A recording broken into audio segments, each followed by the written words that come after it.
Yo, what is up guys? Welcome back to another episode of Reverse 1999. Today we are going to be wrapping up the notes on Schworer or something, I forgot. The event, the 1.6 event, this, and we're going to be wrapping it up today. We've got, yeah, 1 day and 2 hours left to do this, so yeah, I'm sure we can get through it today. But yeah, last time we met Jun Yangzi, and we had some developments. We witnessed some really creepy dolls dancing at us and trying to offer us water. And then Yenese turned into a Lushu. And then she got kidnapped by Getian, who told us the truth. And the truth is that Jun Yangzi, her arcane ability, uses, I think, liquids as a medium in order to turn people into Lushus, which is pretty crazy. And I think he also suggested that that Jun Yangzi is a Lushu, like a half Lushu type creature. So that's pretty crazy as well. And then Gutian went to warn Li Zheng about the situation, but he got arrested instead. So that's great. Here we are in the street inside the city. Only vagrants and outsiders wander the streets on the eve of the Dushuo festival, right? And Yenisei and Besmert are trying to free Getian from the detention center, I think. In front of each threshold, sparking fires burn below colorful decorations laid out in the dark night, peering out at each other from across sandy gravel roads that have not yet dried from the rain. And the place looks pretty cool at night, honestly. I don't think we've seen the outside like street during nighttime yet, so that's nice. Besmert and Yenisei continue their advance towards the Zhichi in a quiet, gentle light. Is no one saying this? I guess no one's out on the streets at this time, but yeah, Yenisei's a literal Lushu, so that's a bit bizarre. Looks so different than it does in the daytime. It's so quiet and empty. I find it a bit interesting that Besmert chooses to say this place looks different even though she can't see. As if it's waiting for us. Yenisei stops to cast her reflection into a puddle of water, attempting to comfort Besmert. As for Yenisei said that casting this kind of takes out quite a bit of energy though, so should she really be, just randomly casting this just to comfort Besmert? I mean, it's a very noble cause, but still, I feel like it's nighttime now. They have lit the braziers. There is cloth of different colors around them. Remember our New Year's? We put up tar barrels and made festive fires. There were also decorations on the houses. That's great, Yenisei, but I swear using this skill does cost her some energy though, so I feel like we should be reserving this for a slightly more important manners, maybe? Yes, I remember that. That's great, guys. Let's head to the people Jushu here now. also stay with their families at this time of year, like we do on New Year's Eve. Yes, A heartwarming custom. indeed. Yeah. Shush, quiet. Oh. Besmert stops to listen carefully to the sound. A moment later, a line of night patrolmen pass by from the corner ahead. They march at ease without stopping, clearly ready for their shift change and the chance to get home. It isn't until they disappear completely that Yenisei's figure reappears in the puddle. The guards here are more reliable than ours in the Empire. At least they don't get drunk on New Year's Eve. Madam, we are close to the Jushu. We Amazing. didn't prepare anything other than these bottles. Don't cast any skills for now. You need to rest.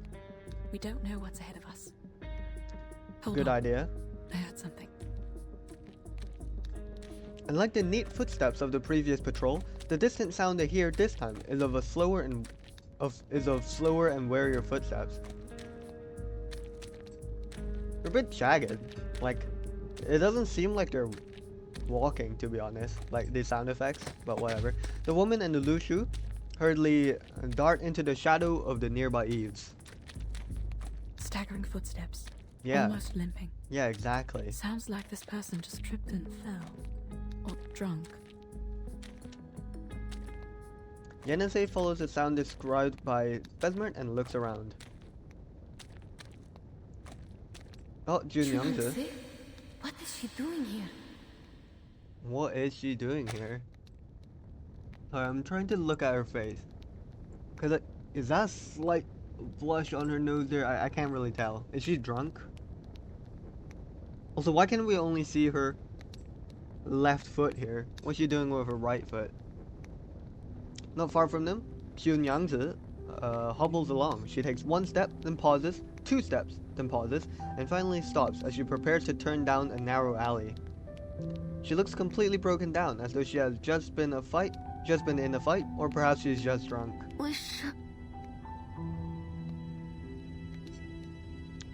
They can hear her talking to herself in the darkness, her voice echoing intermittently against the silently festive street. Oh yeah, and I completely forgot that the translation skill cast by Ge Tian ran out. So how are they gonna communicate now? Yenisei and Besmert with all of these people?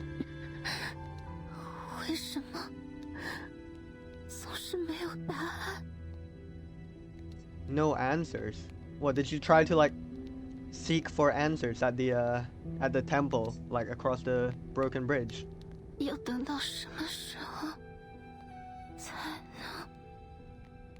is she saying? I don't understand at all. Madam, what about him?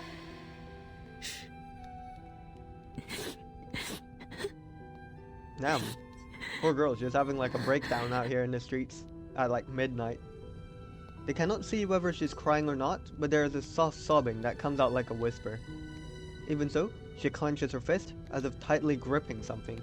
Yeah, like this thing. Don't know what that is.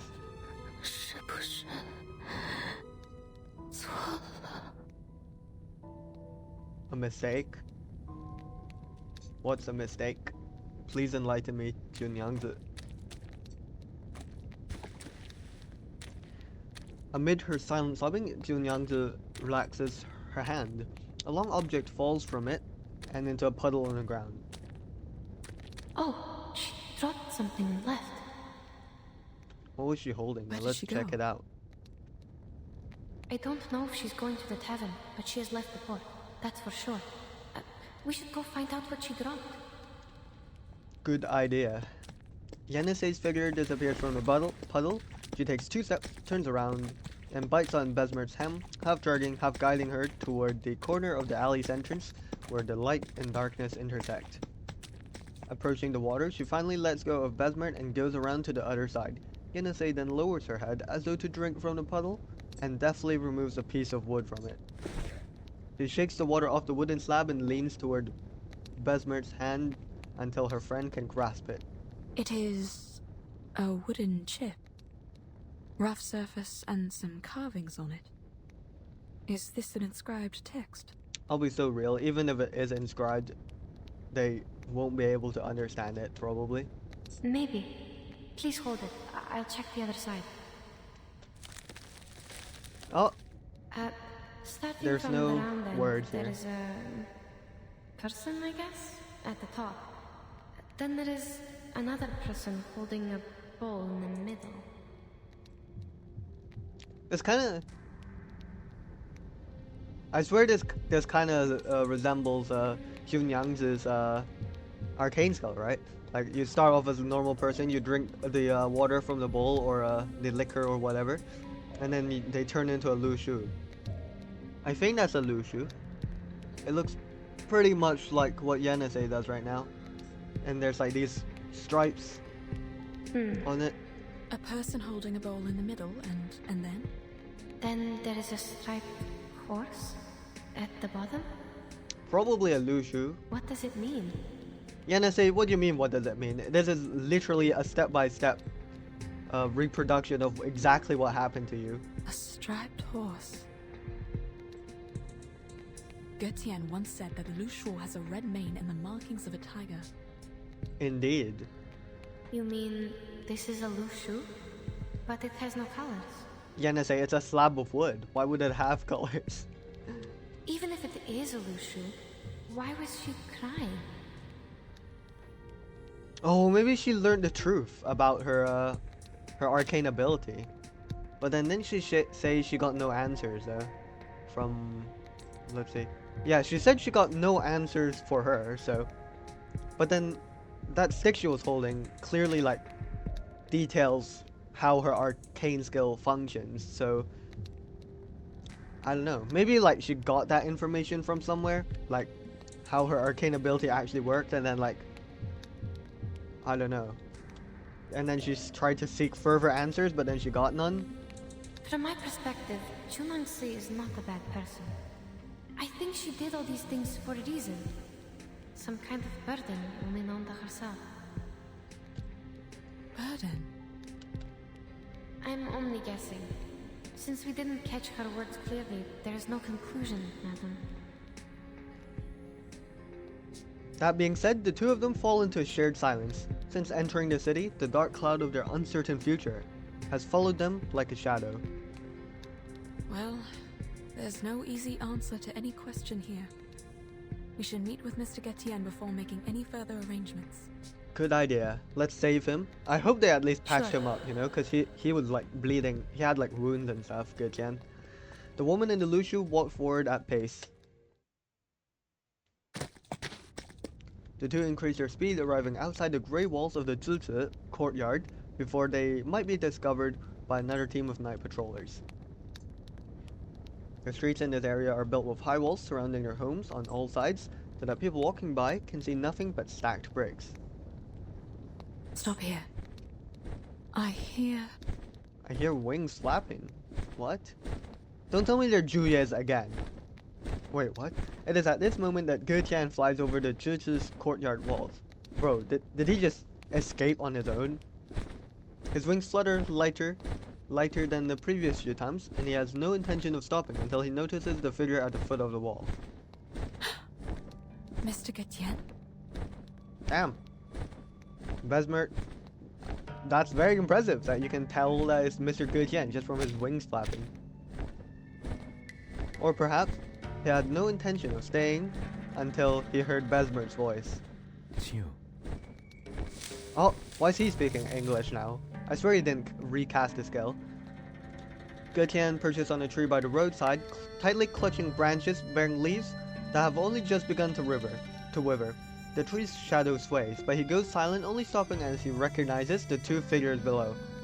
Oh yeah, and Besmert still has Gutian's bone wand, I'm fairly sure, so maybe we can return that to him now. The ground nearby is flat and long-dried. Without a puddle, Yenisei can only grab hold of Besmert's hem and tug on it lightly to confirm her guess. Besmert, though, quickly understands. She listens to the sound and walks forward to one side, eagerly reaching around beneath the tree. Mr. Getien? Why are you here? We've come to save you, buddy. Did they let you go? Have you seen Zhe Nengzi? She was on the street just now. Whatever speculation you're making, I am leaving. He's had enough. He's getting out of here. Leaving? Are you going after her? Nah, I think he's had enough of the human world. He's going back to the mountains. I was not meant to be here in the first place. It's only natural that I should return to the mountain. Yeah, that's what I thought. Return? But we're not done with Zhe Nengzi yet. Yenisei and the others are still in the shape of Lushu. She was turned into a Lushu in front of you. Are you going to just let her be? She has told you everything. Yes, she did. Now you're the only one who can persuade others to go after Zhe Nengzi. We are foreigners here. People won't listen to us. I am left with no other options. Today at the Zhizi, none of us would have gotten away if I hadn't surrendered. This is a fact that, as an observer of the entire scene, Yenisei cannot deny. They will only see me as a greater threat if I insist on raising doubts about her. They have known her for a long time, but know nothing about me. My words have no greater effect than yours, for I'm also Yeah, I guess he's also a foreigner in that a aspect. foreigner here. Yeah. Yeah. His voice is light but as gloomy as the night. Damn, that's a nice rhyme. Still, you're going to just give it all up before exhausting every possible way to end this? He's had enough, Besmer. A wave of swaying tree shadows causes Gutian to fly up on alert. He seems to have finally made up his mind to leave. Goodbye. You need not break my pride. Getians and Miemungs are never meant to get involved in this. Before a response is issued, the sounds of rhythmic footstep sounds one after another. Sorry. Whether it is the patrol or some other city personnel, it is enough to immediately alert the vigilant trio. Oh, we found a reflection. Gutian, though, does not leave. His actions are seemingly not in line with his tongue. There are people coming. I knew it. Oh, the Fa Chao is here. A bold and imposing voice sounds out from the spot the footsteps have been moving toward. You two are in it together. The merchant identity was only an excuse you made up to enter the city. Uh-oh. Now we're screwed. Well, this sucks. Isn't that so? No, Fa Chao. Also, why are we all speaking in English now? I actually don't know. Actually. No, please listen to me.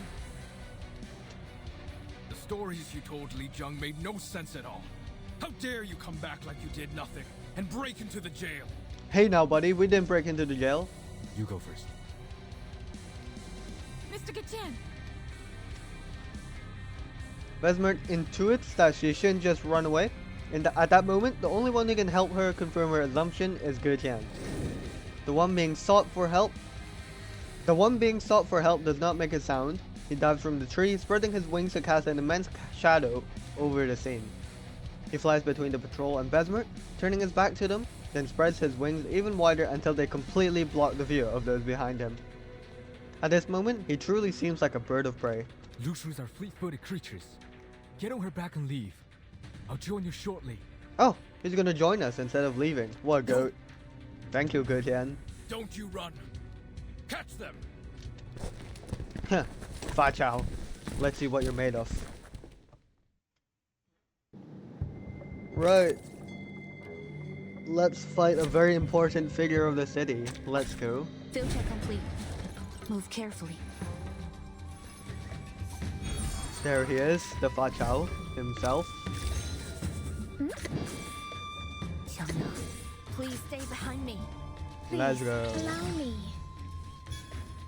Awaken.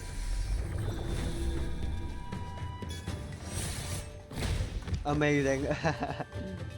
All got one shot. My responsibility. Oh, nice one from Liang Yue. Oh, that's perfect, because then now we have the final wave here.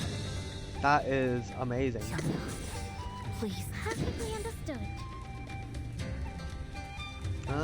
Where's my mass attack? This is the mass Wanna do attack. that? Be careful. Probably won't need it, to be honest. Yep, I would not need it. Good stuff. Good stuff. Alright. Thanks to Gutian's cover, the two successfully run from the neighborhood and arrive at the shallow shore on the city outskirts, where Yenase has now stopped twice before. Okay, why do we keep coming back to this spot though? Is it like a rendezvous point at this point? At this moment, the night seems to have become even darker, without a single star to light the sky, and only faint moonlight trails scattered across the riverbank. It's been quite a while. Is he? I'm sure he's fine. Yenase cannot help but think of Gutian's experience at the Zhishi that same morning. Have faith in him, child. He is able to defend himself, since he managed to escape without others' help. Yeah, I'm impressed he managed to do that. Like, how did he even manage to do that? Like, just like, if he was like trapped in a cage or something, you know, like, or a prison with like bars and stuff, how would he just get out of that? Yeah, I don't know. We still haven't given him back his bone wand though, I think. I believe he is not aggressive. He left his wand behind when he tried to save you. Indeed he did. A long period of waiting, pregnant with anxiety, is finally broken by the sound of flapping wings. Madam! It's him! Gutian crosses over them and stops along the twisted vines, folding his wings and tightly gripping the edges of the tree with his talons. Okay, how would Gutian know to look here though? The garment on his head must have split during his fight and now fully reveals his previously covered expression, one both baffled and tense. You're here. You seem fine. Do you still intend to leave? Or have you changed your mind? Besmert follows the sound of movement, turning her head toward where Gutian landed. No. I'm here for one last thing. Okay, buddy. When I was imprisoned in Zhici, I heard that Jiu Nyangzi would hold a banquet at the tavern tonight. And the Fa Cao was also invited. Oh? I'll take the opportunity and get those half Lushus out of there. Wait, out of where?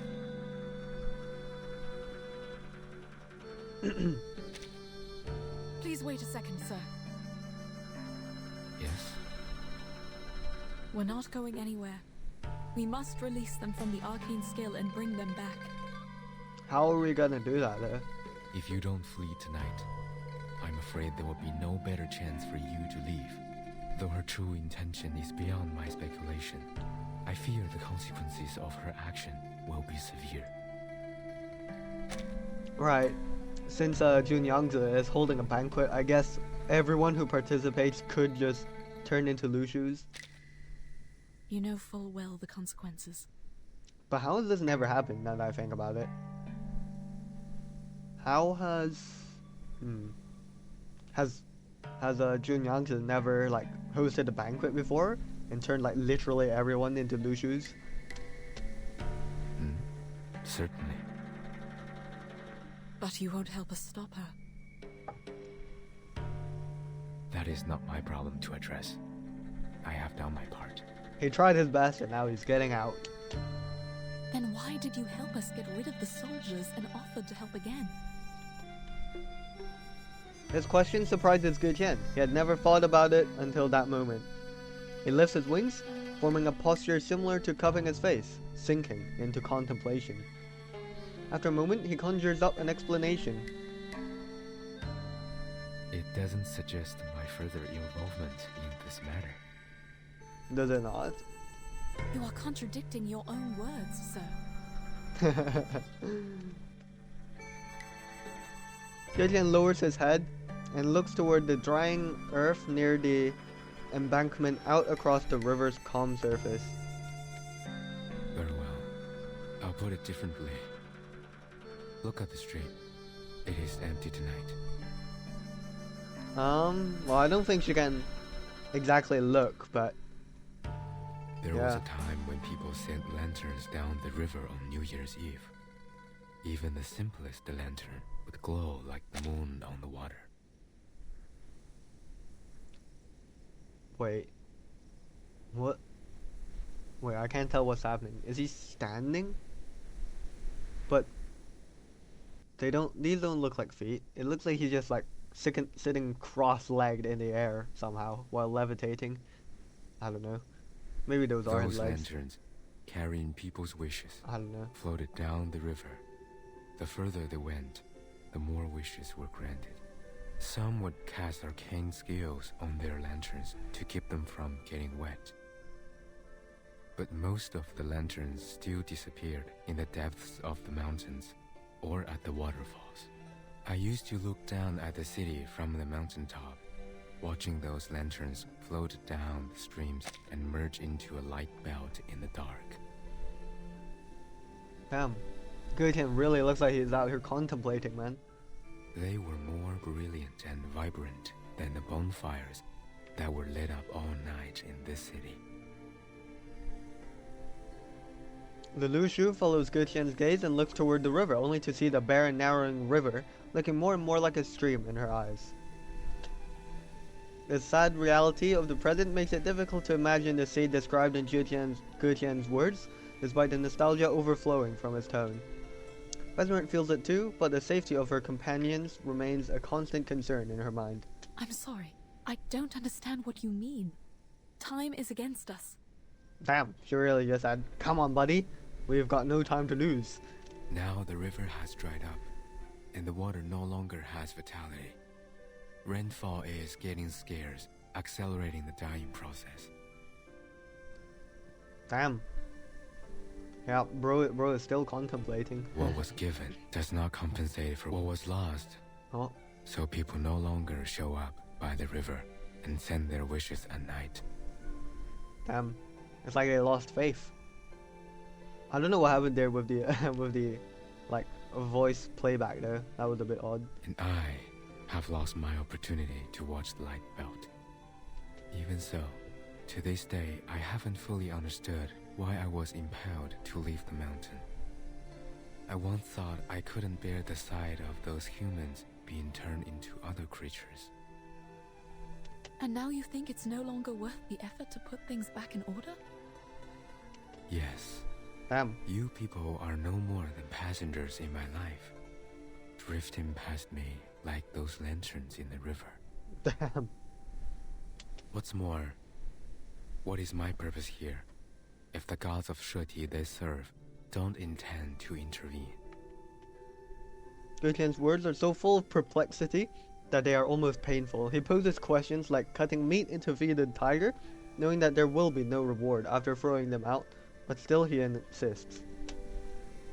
Yennesae has been silent on one side for a long time, seems to understand his feelings, and so she continues to remain silent, only looking at the pitch black surface of the river.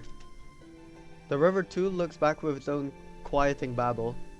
The lights in the river are gone, and there will be no more in the future. Yennesae gazes at her reflection of Lushus. It isn't until Gideon says there will be no more that she suddenly lifts her hooves and steps into the silent river. Well, we can always bring back the lanterns, buddy. Let's just let's do one right now. What is she doing? Of course, Mesmer can also hear the sound of her entering the water, but she only shakes her head. She knows what the girl is going to do. The moment has arrived for her to offer her assistance. Even shallow water could also be dangerous. She... Does he think Yennesae is gonna drown or something? Trust her. She knows what she's doing. Is Yennesae gonna pull off something crazy with arcane skill? Oh. How is she doing this? The water begins to engulf half of Yennesae's body. At the same time, her song begins. Damn, she's making the water glow. Amazing. Damn, this is what you wanted, Gutian.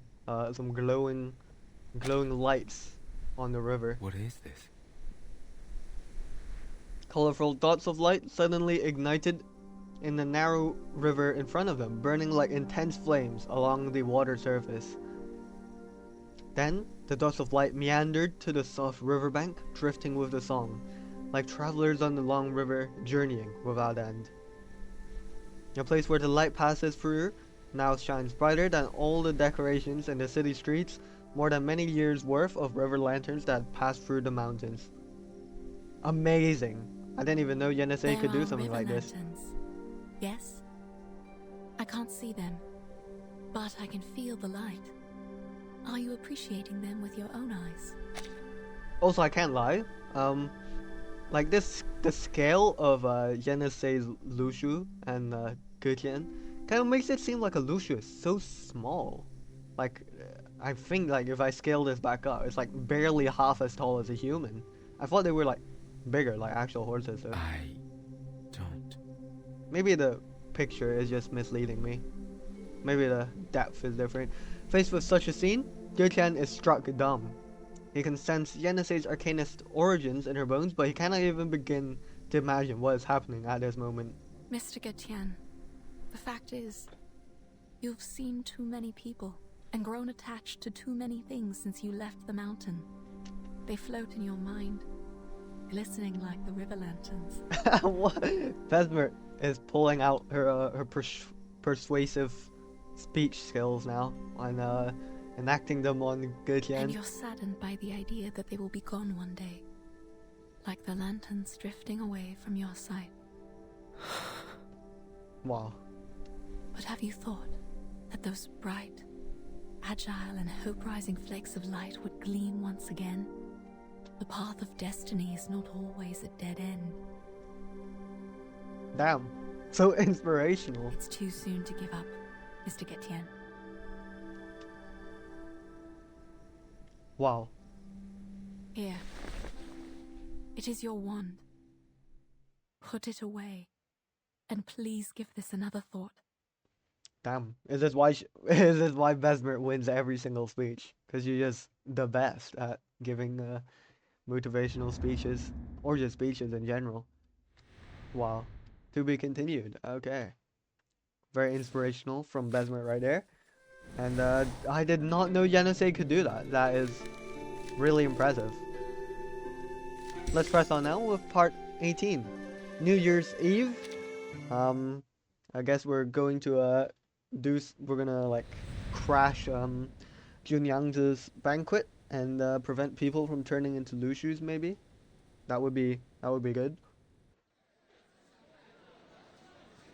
In the tavern courtyard at night, the sky is so gloomy with the promise of rain yet to fall, and mist shrouds the heads of all present.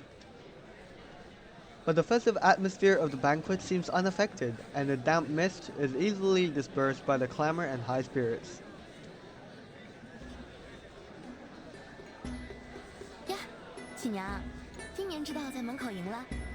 Oh, and we're speaking Chinese again. 因为李正说过。欢迎欢迎，你们都来了。怎么了？瞧着魂不守舍的。给，这是竹叶花苗，想着若是你，并不要别家酿的酒。Why are they called Julias as well? 这儿呢，还有我自己绣的结彩，羊皮不多，对鹿纹，好不好也寻个地方挂起来，不比去岁你送的纸马差。All right. 当然，这太贵重了，我马上去挂起来。谢谢你们。哪里的话，你这就知道站在门口迎客了。我还想着偷偷的来喝光酒再同你打招呼呢。Most had intended to spend the festival at home, but now they gather here at the generous invitation of Junyangzi. The golden colors of the courtyard displayed for all to see, punctuated by the delicacies and fine liquor on offer.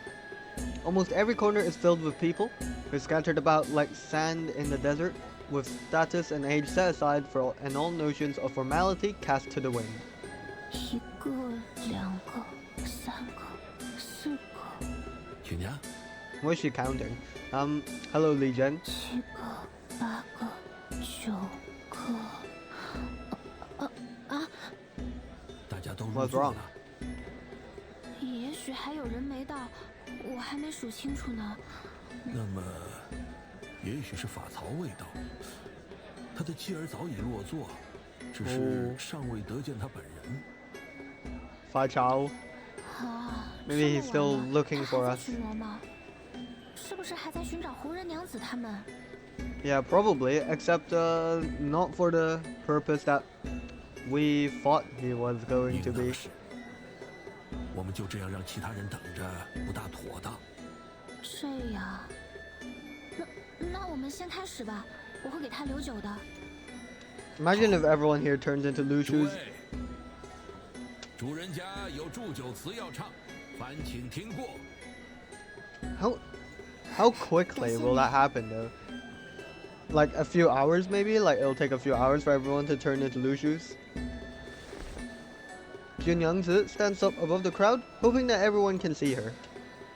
Although her mind begins blank, some heartfelt words bubble up, brought to the fore by the encouraging gazes below. 大家都知道，我不识字，也说不出来什么子丑寅卯。随便说点吧。哎呀，死相，别打断人家。好，我刚才说到哪里了？啊，祝酒词。对，祝酒词。哎呀，我哪会自己写呀？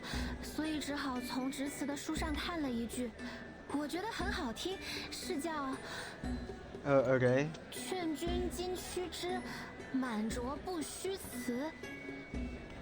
Wow. 希望我没有念错。劝君经须知，满酌不虚辞。是说，劝大家喝酒，有更多的酒喝，不许推辞。Okay, all you alcoholics out here. 哎，不管了。Without waiting for everyone present to react, she looks out and drinks her bowl dry in a single gulp. Oh, that's the second picture in that wooden slab.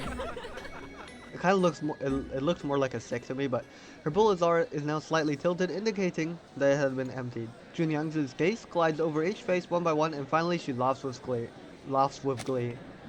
Amazing. Everyone's having a jolly old time. Sure hope no one turns into Lushus. 满酌不辞，再卷白波，会饮千岁。 Soon the cry of cheers began to echo through the courtyard, one after another, rising wave by wave until even the festoons on the eaves are shaking. 打从我入城起，乡邻们待我就很好，很亲切。除夜设宴，是我能为大家做的为数不多的好事情。 I wonder where Junyang's actually came from though, and also, like, if it's also another like ancient like city type thing, cause like I don't know how this place is like stuck in ancient times, and I also don't know how like cause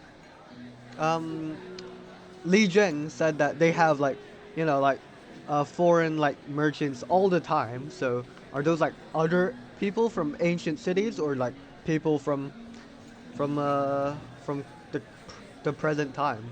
Probably not the present time, because I think the path that Besmert and Yenisei and their crew took was like the only main path that's available to reach this place from the outside world, like the outside present world. But yeah, I don't know. Maybe there are other like time-locked places near here, and like Besmer and Yenisei just happened to come across this one specifically, maybe. 愿大家畅饮美酒，除夜平安，朔日心想事成。 Amazing. 吕正，您要不要再说些什么？我这老人家今日只需说一句“除夜平安”就够了。Oh, I see. 除夜平安。 It's not quite directly translated to peaceful New Year's Eve, but I guess that works. It's more like, how would I describe it? Man, translation. Shout out to translators out there. 除夜平安。 But yeah, it's like staying safe, going in and out of like, I guess presumably your home, like safe and peaceful in and out of your home, I guess would be my way of translate it. Well, 出于平安. Li Jing sits among them like a kindly old man from their neighborhood, rather than an imposing governor. The crowd loosens up once again shortly after he finishes speaking, the sound of clinking cups and tapping chopsticks continuing to rise and fall. 俊娘，这说的不是挺好吗？看来把人家写给你的情诗粘在墙上， Oh, 朝 what? 夕相对，还是有些耳濡目染的用处。What love poems? 瞧你说的，我们京市早就不兴贴诗在墙上了。不如说，现今都学曲娘把诗绞成帕子做包，但凡带着出门，人人都羡慕好奇呢。 Kerchief? Is that like a handkerchief? I don't know. 其实他们写的东西我还是看不懂，但字都是很好看的。那今天这几句说的这么流利，谁教你的呀？ Didn't she say she read that off? I mean, she learned it off some book at her work? 是前任执理教的， Oh, 就 I 是 see. 回乡去的那位执理，他教给我的。 Yeah, I wonder if we'll ever like meet this former Julie. Probably not, because she's gone to her 说 hometown. 到这儿，他还回来吗？我不知道呀，不过他这会儿应该也已经在家乡吃上除夜饭了吧？曲娘得了他的信，这若是不回来了，你真做执理，那酒坊要怎么办？ Oh, that is true. 这酒坊主人隔些日子就换来换去，要不是你来了，完全是个烂摊子。Damn. 瞿娘为人正直，识大体，有仁善之心，这样的心性，无论做酒坊主人还是做执礼，都应付得来。Damn. Don't overwork her, Li Zheng. 评价这样高，不是偏心就是确有其事。自然是确有其事。几个时辰前，他在致辞的一番话，仍使我记忆犹新。Really? 学无止境，大抵如此。Okay, buddy. 没有你说的那样好，李正。什么话？什么绝技艺，无形地难；道与之貌，天与之行。无以好恶，内伤其身，手到拈来的引用。Wow. The crowd erupts in a series of alarmed cries. What do you mean alarmed cries?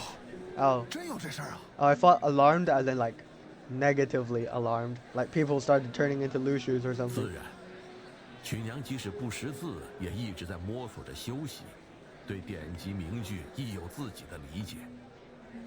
当时若有旁的书生在，也一定会为他的话语所撼动，挑不出错出来。只可惜，当时他面对的是妖，而非人。Okay. Well, I'm back outside now.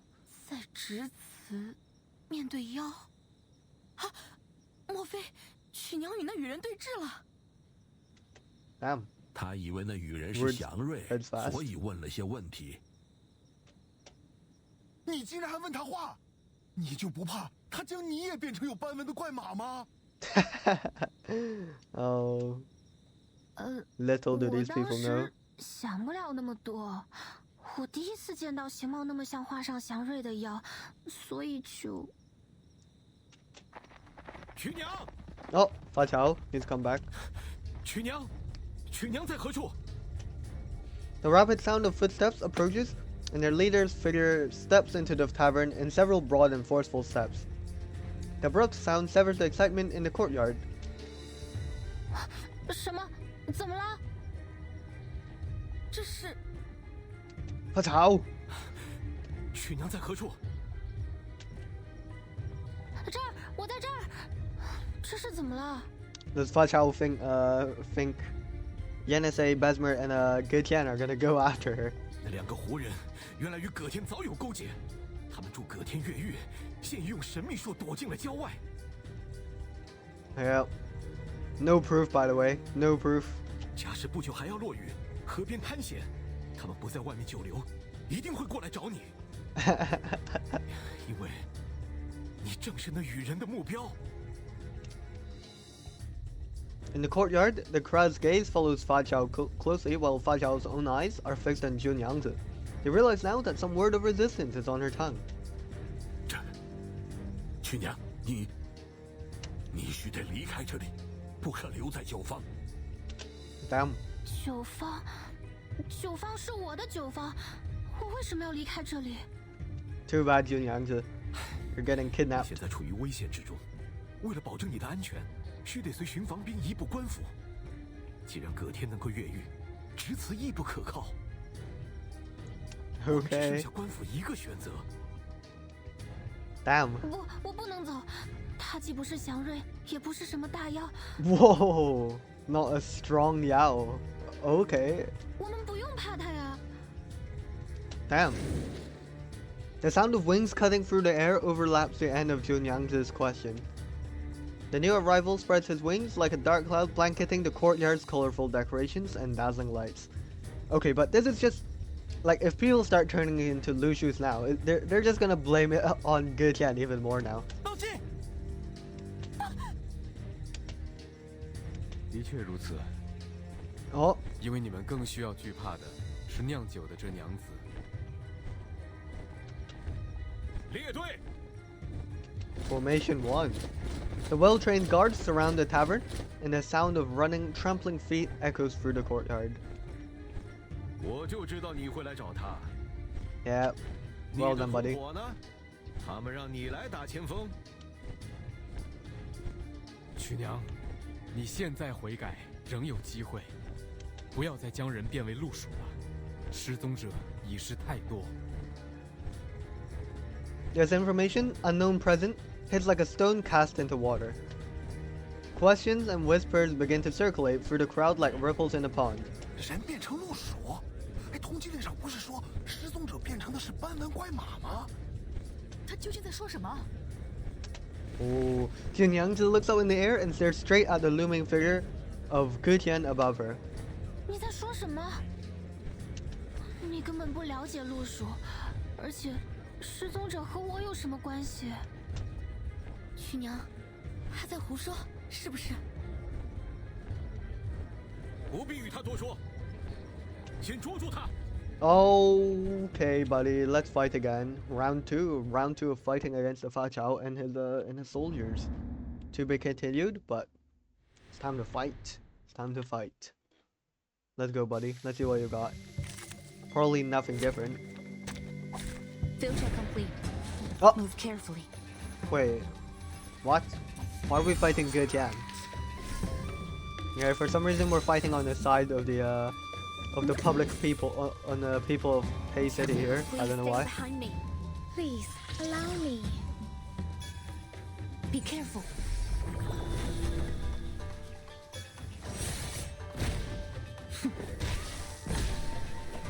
Okay, My responsibility. I'm impressed. He looks like he's gonna survive one round. Never mind. Oh, he is. He's surviving on like no health. That's so funny. Wait, can I see his health by clicking on him? 185. Bro survived on 185 HP. Please let me know. So impressive, man. Well, goodbye. Finally, it's just you and me, Master. Perfect. Right. Let's move on to the next part then. I don't know who's gonna win that battle now. Let's find out. Because usually, like, I don't know, I've never fought on like the side of the enemies before. So that's interesting. A wish come true. Alright. The uninvited guest is not willing to attack even in his own defense, so a one-sided battle ensues. It is only natural that the side resigned to only evading will eventually lose. Surrender and dispel your arcane skill. Turn the victims back to who they were. Oh, they're speaking English again. At this moment, Besmert and Yenisei rush to the edge of the encirclement. The communication arcane skill that Gaetian cast on them earlier is quietly translating the words for people. We will put an end to it before the Shuozhu. Before the Shuozhu. But I don't possess the power to transform people from one shape to another, and thus cannot turn them back. You're asking the wrong one. Gaetian struggles to hold on and rests on the eaves, still looking directly at Jun Yangzi with some hidden meaning. But Jun Yangzi shows no hint of understanding, simply looking back with a placid anger. Her look is so forceful that it's almost a glare. But yeah, now I'm confused. Like, why was she sobbing out there and wobbling on the streets, holding that wooden? It looks more like a stick than a slab. That basically just describes her arcane skill. So I don't know why she was sobbing. Why do you have to blame this on me? I've never met those missing people, and I have no idea what you're talking about. Sorry, it's just a bit jarring that to hear Jun Yangzi speak in English after the past two parts, I think, or she was just speaking in Chinese. Is this because... Did you have a grudge against me or something? Nothing of that sort. I'm here only to prevent an unwanted escalation. I could have just walked away, and there's nothing you can do. I could have gone to other mountains, and life would have continued as it has always been. But for those who have been turned into half-Lushus, no one can get them out of this trouble. Jun Yang just stands stunned before him. After a moment, she struggles out an accusatory remark, but her voice trembles slightly. Been turned into half-Lushus? Are you saying that the animals in my backyard and those in the Jitsu...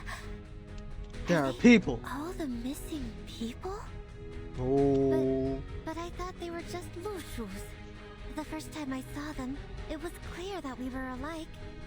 We're just some... Wait, what?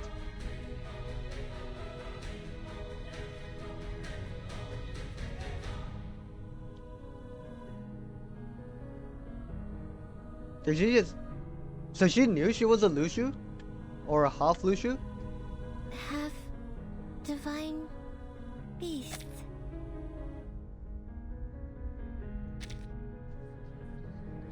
The crowd is thrown into commotion. She turns a deaf ear to them and once again stares blankly at Ge Tian. So they must not be humans. I've done nothing to transform them.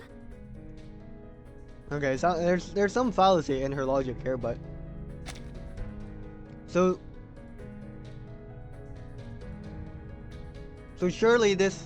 Yeah, so she knows she's a half Lushu then, right? I'm just taking good care of them so that they can tell me where they're from. And if they can, take me home. Oh.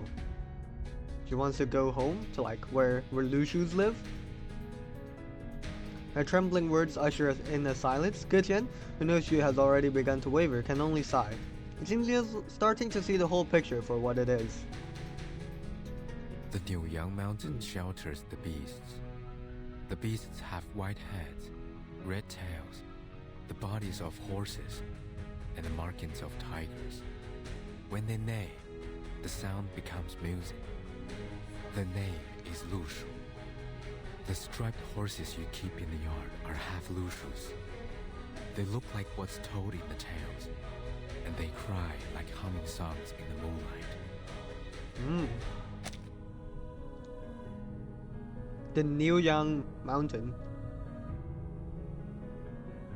If you like kind of just like condense Niuyang into Nyang, then it would kind of be like a Junyang's name, you know? And I don't know where Jiu came from. I guess that would be her family name, right? So I don't know. Maybe I'm looking too deep into this and Yang has nothing to do with Niuyang, but you know, maybe. And the wooden dolls infuse your arcane skill, the shape of well, into the liquor, which turns people into Lushus, or half Lushu. As for the dolls, they were once soaked in the water of Peiling River. Were they not? The stream runs through the backyard. No. No way. They went there just for fun, or a bath. They should not... Okay, she's not okay. Wait, so the dolls are infusing her arcane skill, so okay, so she's not. So I thought like Jun Yangzi was like unknowingly using her own arcane skill like herself, but her dolls are the one casting it, it seems.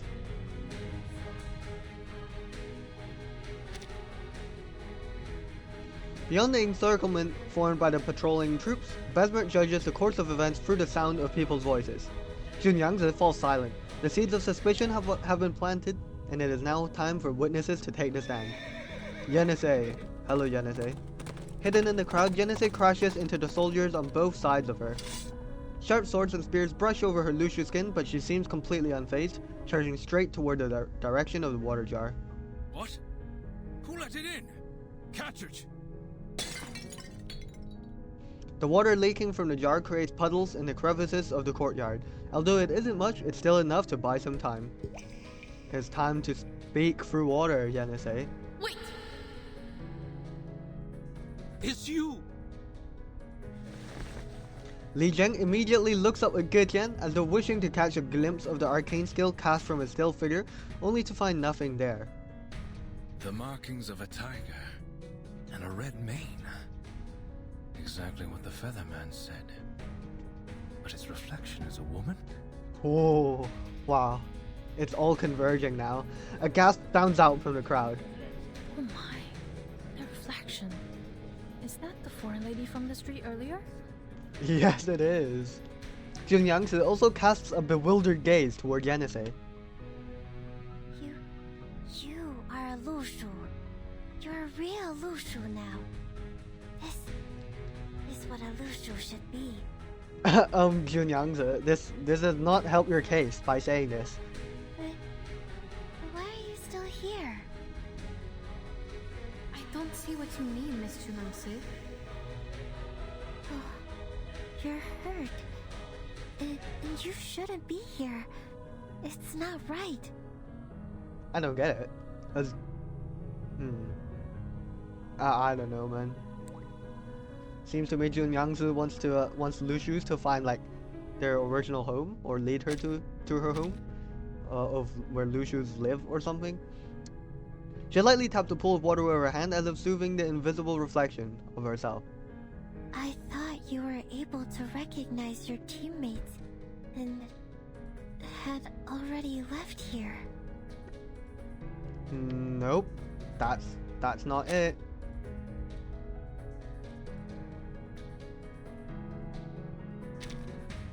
Wait, what? Ocean One. I get it. You get it?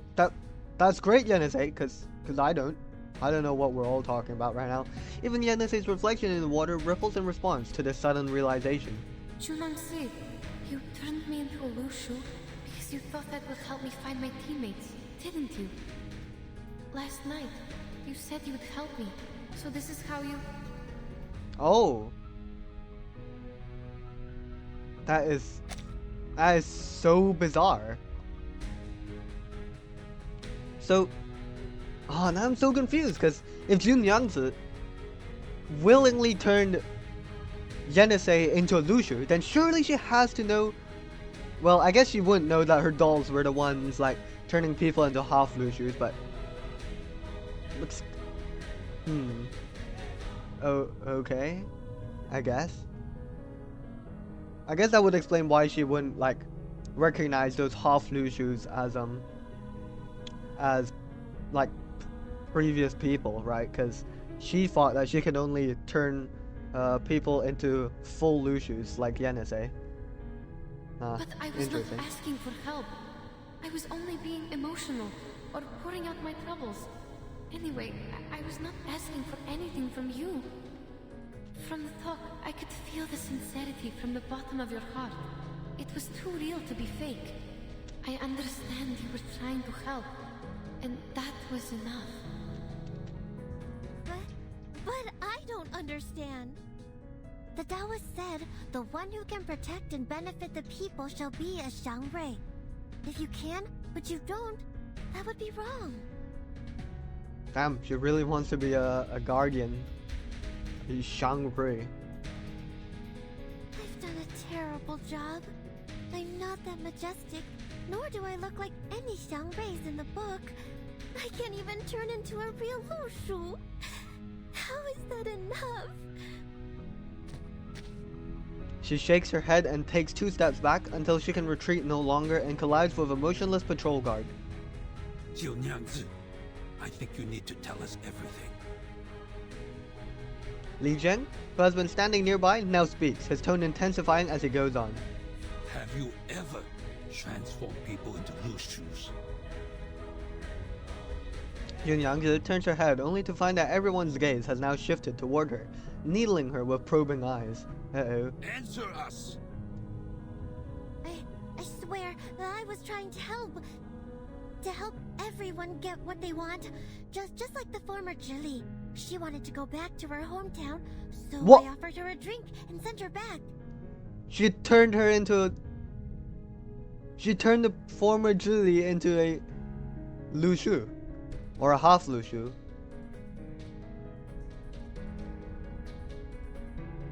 So... Junyangzi, do you understand what you are saying? This is crazy. I understand every word I say. Do you though, Junyangzi? Her reaction says more than any confession. Every sentence is a declaration. Every sentence is an interrogation. Jiunyangzi, what have you done?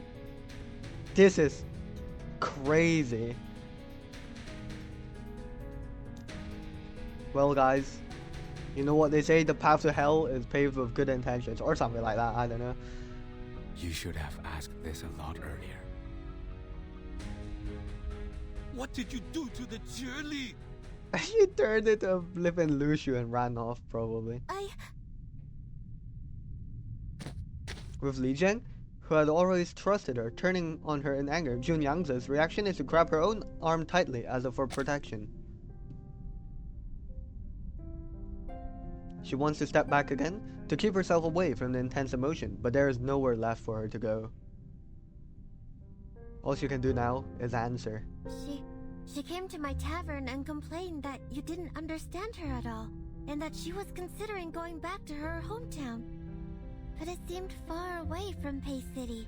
She looked sad and tired, and didn't know what to do. So you... What I the must flip? grant her wish. Mustn't I?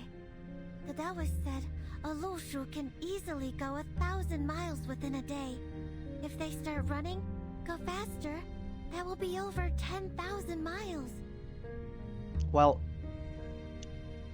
I don't know if that's accurate, but seems like Junyang is really putting a lot of trust into her Taoist mentor here.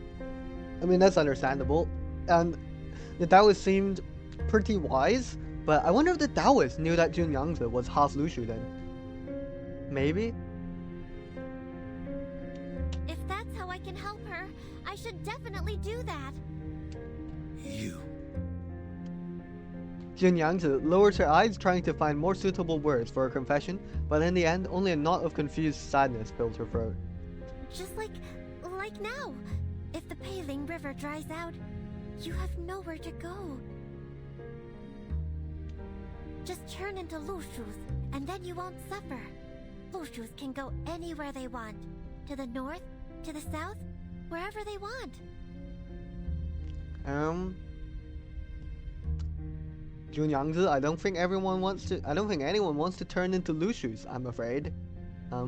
That is not the solution to our problems. I can grant your wish differently, even if I can't recover the river from drought. I was thinking, going away freely might be a good choice. But in the end,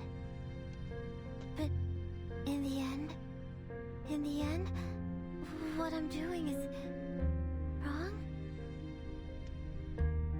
For a moment, almost everyone is at a loss for how to deal with this revelation. Every sentence seems to them to be absurdly wrong, but the tone with which she speaks is completely sincere.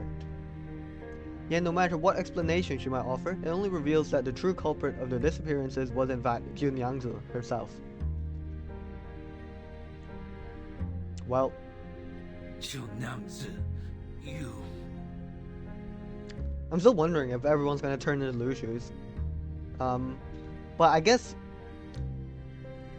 I mean, she did say no. She wanted to, like, if just turn into Lushus and then you won't suffer. So imagine if she did just infuse her arcane skill into all the liquor all the people drank just now in the celebration. No one familiar with Junyang anticipated this moment. That on the eve of the festival, a time of joy and reunion, they had to come to grips with a colossal disaster caused by such simple act of childishness. But if not by doing this, then what else can I do? This matter is too chilling and heartbreaking for an early spring night. This is not great. Yenase, who has remained silent for a long time, takes a step forward. Junangse, remember what you said to me last night?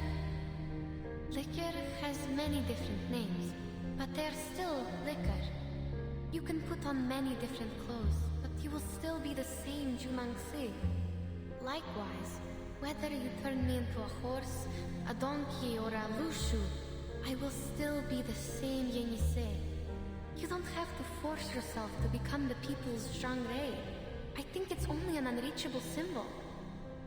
What matters is that the Junangse I know would do whatever she could to help others. That's just what the Zhangrei does, as far as I know. Even though some results turned out to be not so satisfying, Your sincerity is as valuable as the genre itself. That's great and all, but I feel like she's gonna get arrested. So now you just need to turn us all back. What if she can't? She probably can, but what if she just can't undo Yes. her arcane skill? So turn back, where no path lies before you. It's never too late to return. Seeing Li Zheng, who has been silent for a while now, nodding, Junyang's worried expression begins to stifle a few beams of hope. I will. I will do my best. Oh, perfect. She can reverse it. Amazing. Junyang turns around and whistles. Immediately after, the sound of wooden footsteps follows and gradually echoes around the courtyard. They circle in and silently jump around her. Oh my god, not the dolls. They're so creepy. Please don't start singing. Alright, you can talk now. It's okay. They trapped you? Who? Well, wooden dolls? No, don't fight the people. These handicrafts are able to talk. How could you be manipulated by them, Jiu-Niangzi? No, you're getting it wrong. Don't save me. Li Zheng, I'm not manipulated. They're just wood. Well, they're indeed my friends. No, that's not for now. And we're They fighting just talk these like that. dolls. That's not what they mean. The elder's patience teeters now on the verge of exhaustion, yet his responsibilities force him to stay calm and wait patiently for the end of this farce. This shall be the last time I put my trust in you. Ask them how to transform people back. But if you can't, Oh. Junyang knows that there can be no can't allowed at this juncture. She turns her head to look at the patrolmen surrounding the entire courtyard and the locals with their fearful faces. Finally, she shakes her head to clear her mind of any unnecessary emotions and focuses on just one thing. You heard him. Now, please tell me how to turn them back into humans, will you? If it requires liquor, I'll get it for you. What? Well, that's not great, innit? That's not great at all. Oh, the yellow drawn on forehead. Was that like supposed to be part of the arcane ritual to like allow the undoing? Like you have to do some yellow drawing on the forehead when you first cast it? Taoist? I didn't forget anything. And you... I see. You must be messing with me because I treated you badly this morning. This is your revenge, right? It's not the time for it. I really need you to... No, there must be a way. I must be able to dispel my own craft. Ask in the choir. Maybe that can help us. At the end of her somewhat lackluster speech, her voice weakens to a whimper, an acknowledgement that there is no way out. You must come to the jutsu with me, Junyangzi. We'll see what we can do. He signals to the patrol soldiers to come forward and take her away. At this moment, Junyang no longer seems willing to cooperate and instead takes another step back. I'm sorry, but I must fix it. I can fix it. This is all because of me. I need to... The dolls are gonna fight, bro. She makes a ritual gesture attempting one final desperate act of self-salvation. I will think carefully. Think of what I did before. I can do it. I can do it without them. Can you? Oh? What's happening to the dolls? What? Is she turning into Lushus to run away as her one desperate final act of self-salvation? A dim light emanates from her forehead, like moonlight or silver stripes on the Lushus skin in the dead of night. Uh-oh. We don't need your saving. Oh my god. The sound of more wooden dolls leaping wildly rings out. They emerge from various corners of the courtyard, breaking through the encirclement of patrol soldiers, with unexpected force heading straight towards Junyangzi. The miniature wooden creations begin to grow rapidly in a twisted transformation before Junyangzi, who is now overwhelmed by a sudden burst of pain. Oh, so she's not turning into a Lushu, I guess? Maybe? They shift from a human form into strange, enormous beasts. To this point, everything has proceeded almost exactly like the prophecy. Prophecy? What prophecy? Did I forget a prophecy? That's my bad. My bad if I forgot a prophecy. Alright. What is this? Balance mode, right. It's not really gonna affect any of my characters, but nice to have. Uh-oh. Oh, wow. Why is there two beasts? I don't want to fight two beasts. Move carefully. I think one beast is more than enough. Blazing flames. Alright, let's pull out all the stops and get ourselves a victory here. Panting, save you. Oh wait, this is voice.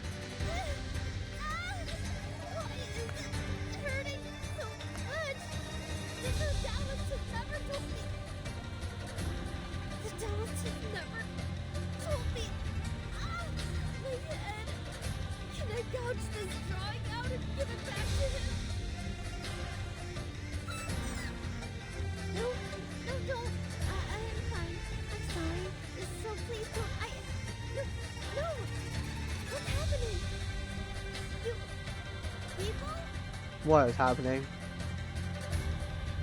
Oh. Where are you? Why are the lights out? I can't see anything. I can't feel my hands or my body. That's not great. What is happening? I think you've turned into a creature of some sort. Right. Perfectly understood. Please stay behind me. Let's do this. Keep calm.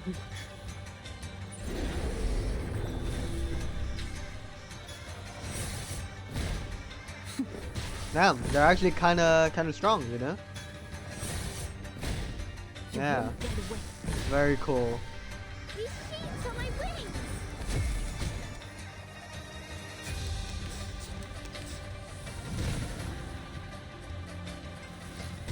Damn. They're dealing The crimson red manifests somewhat fire, solid damage. and the science stand for wind and thunder. The latter does not belong to the five elements, so it is our chance to break the ritual. So, if you notice anything, please instruct us. Should we focus on this one then? The southeast will be the weak spot of the cyan-colored wooden creature. The southeast. What southeast? Please make it clearer to us. We're running out of time. Facing the south and seeing the moon rise to the southeast, one may find a position of cover. I see the fire appears along, so the ritual has gone. Move with me. Okay, buddy. Okay, buddy. Is this? Careful. It is performing some kind of ritual, but we are getting too close. I need a full view of it. Yeah, I don't know if you can actually hear, like, this dialogue, that's playing, like, throughout the battle, because the music is quite loud, so my apologies. What are you doing? You can't just... I sense danger. Jump over. Stop the dolls immediately if you still have senses. I don't know if she can. Yeah, I don't think she can stop the dolls. Who you said? My wooden dolls will never hurt anyone. I don't know. Just like me. Okay. Right,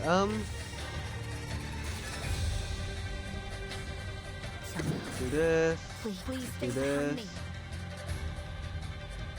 Oh wait, I'm supposed to focus on this guy, right? Because it's not part of the five elements.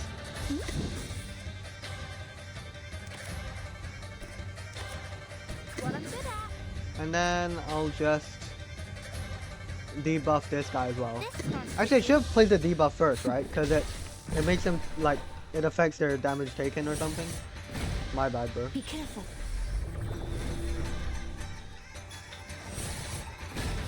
Feel my dark embrace. Oh, it's got control immunity. I didn't even notice. You are Good stuff. Good damage. Looks like I'll finally be able to cast the ult. Hopefully these guys stay alive though. I have not been able to cast a... Oh no, they're all dying. Oh, I want to cast the ult, man. Oh, be careful. What? No. I'll never be able to cast the Anjonala and Yang Yue ult combo. Hey now, don't hiss at us. Sorry. I'm sorry. Mommy, I'm sorry. Well, that is sad. Oh, she turned back into a human. The dolls are no longer moving, are they? I heard no noise. Yeah, they broke. No more doll or ritual. She's crying. It's over. Poor girl. But you know, She's out here crying amidst her broken dolls. wake up, Jonaza. I heard something. They didn't say goodbye and they left me, right? Yeah, right. Like always. What? She's having like a... Damn, that's so sad. Case closed. I'll be sure to write a report and put it on your table. Damn. She's starting to have a breakdown toward the end there. Junyoung just sits slumped in the debris of the wooden dolls, smashed through everyone's joint efforts. The pain fading from her face leaves only a desperate look of despair. She holds the fragments of wood, helpless, as though she were that weak and panicked girl in the bustling marketplace once more. Seems what they said is true. I can't do it. I just want everything to be back to normal. Is that too much? There should have been ways to undo it. But now, even I am confounded. Me too. I am also confounded. Your pain is real. Then...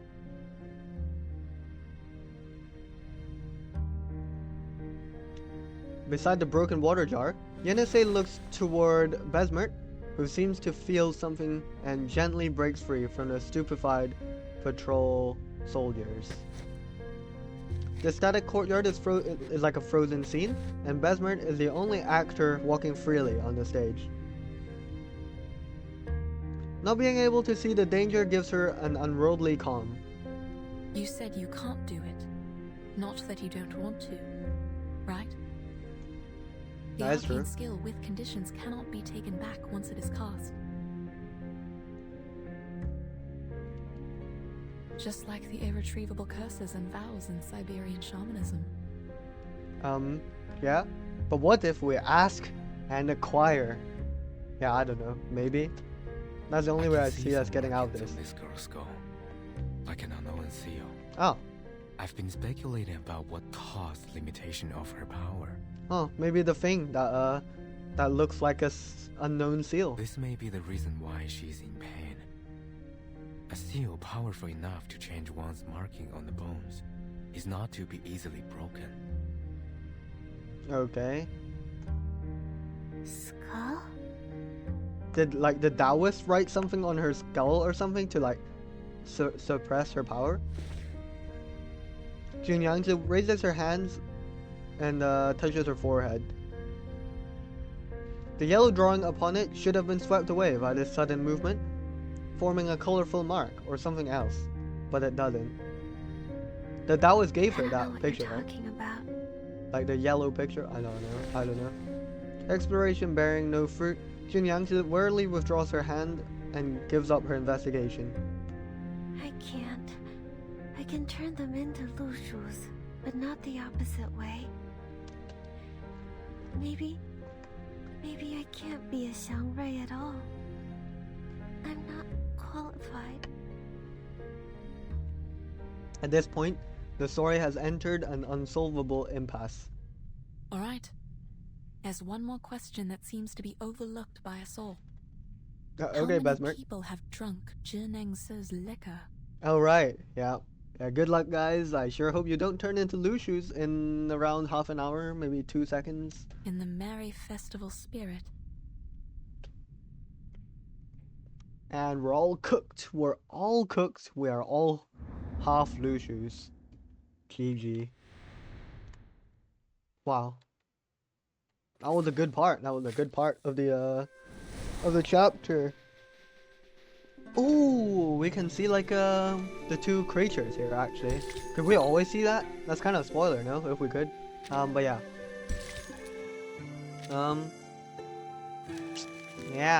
Jun Yangzi is having a tough time out here, getting accused by everyone and then being unable to revert everyone back. She was also in some pain apparently, due to like some seal, a seal in her skull or something. Maybe that has something to do with the Taoist mentor that she had. Maybe the Taoist like placed a seal on her skull. I don't know, but yeah, let's check out part 20. Farewell to the past. And I don't know, Jun Yangzi might get arrested. Although, yeah, everyone's gonna turn into horses, so maybe not. When the voice of this outsider fades, the fated hour also arrives. Those among the crowd who drank the liquor undergo a transformation amidst chaotic screams, as each and every one of them becomes a Lushu. Yep, that's great. Well, GG guys. Fa Chao's gonna be fine though, cause he arrives late. As Jun Yangzi watches this irreversible scene, she is unaware that tears are already flowing down her face. Well guys, I don't know man. Like, other than asking the choir, I don't know what more we can do, honestly. Like, yeah. She has made no progress at all. Everything is no different now than it was a few years ago, when she was even more reckless and naive. What, did something similar like this happen to her before she got here to Pei City? 道士告诉我，我的母亲是从古至今第9只鹿鼠。Damn. That's pretty old. 似乎很伟大，却也很遥远。毕竟，除了她离开时从人变回妖模样的那瞬间之外，我不太记得她。Oh, hello, small Jun Yangzi. 你母亲是庇护一方的祥瑞。Oh, she was a Shangrui. Oh, I see. Maybe that would explain her obsession with Shangrui and maybe becoming one. 什么是祥瑞？生而有灵，选择造福一方、保护一方之名的大妖，就像你的母亲。但祥瑞不应有私情，因着私情，他为你而陨落。你须得记住。私情又是什么？他不应有的东西。Damn. 你也不需要了解。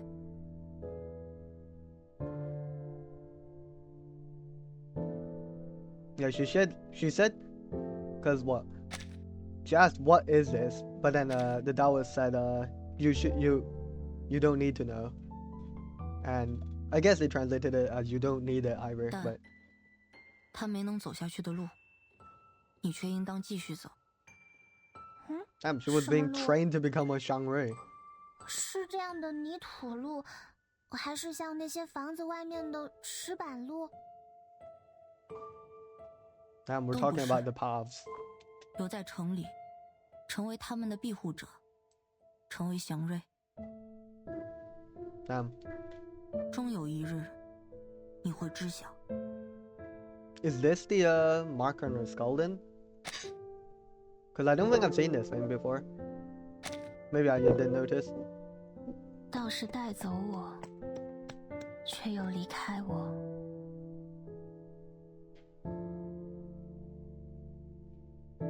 Wait, is that a centaur? That's a centaur. That was, yeah, that has to be a centaur. There's no way. 曾是祥瑞的母亲也同样如此。于是我以为，分离是步入人间必须付出的代价。将我关入佩城前，道士也曾经允诺我，成为祥瑞便能理解的、触及的。这话很诱人，于是我就留了下来。起初，我日夜不停地咀嚼这句话，却实在不知道应该怎么做，因为道士也从未指点我应该怎么做。可我也没有其他的选择。于是我开始从那些散落的话语，从不同的画册里，从不可触及的传奇中，试着拼凑起一个母亲，一个祥瑞，然后学着成为她，学着取代她，却也是为了再次见到她。Right.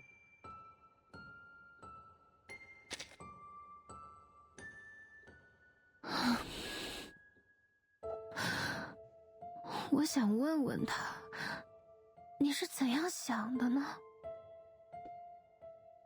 若是知道我这祥瑞做得这样好，会不会有哪怕一点的后悔呢？后悔离开我，后悔将我一人留下。好吧，现在看来，我其实从未真正理解过他，也没有真正理解过祥瑞。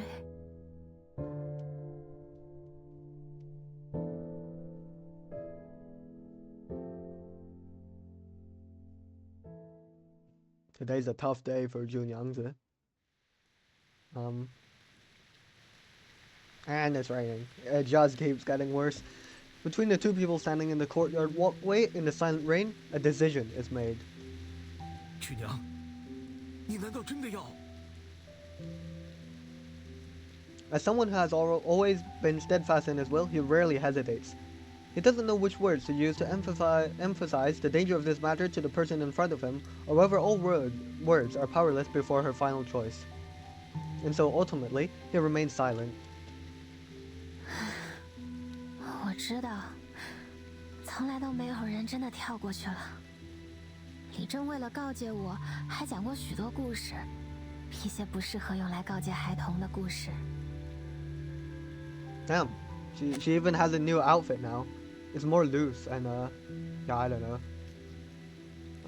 Her hair's different as well. Yeah.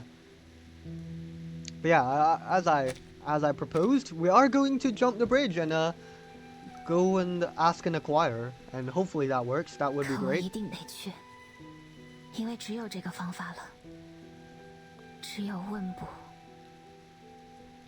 而且，说日本就应该有问卜。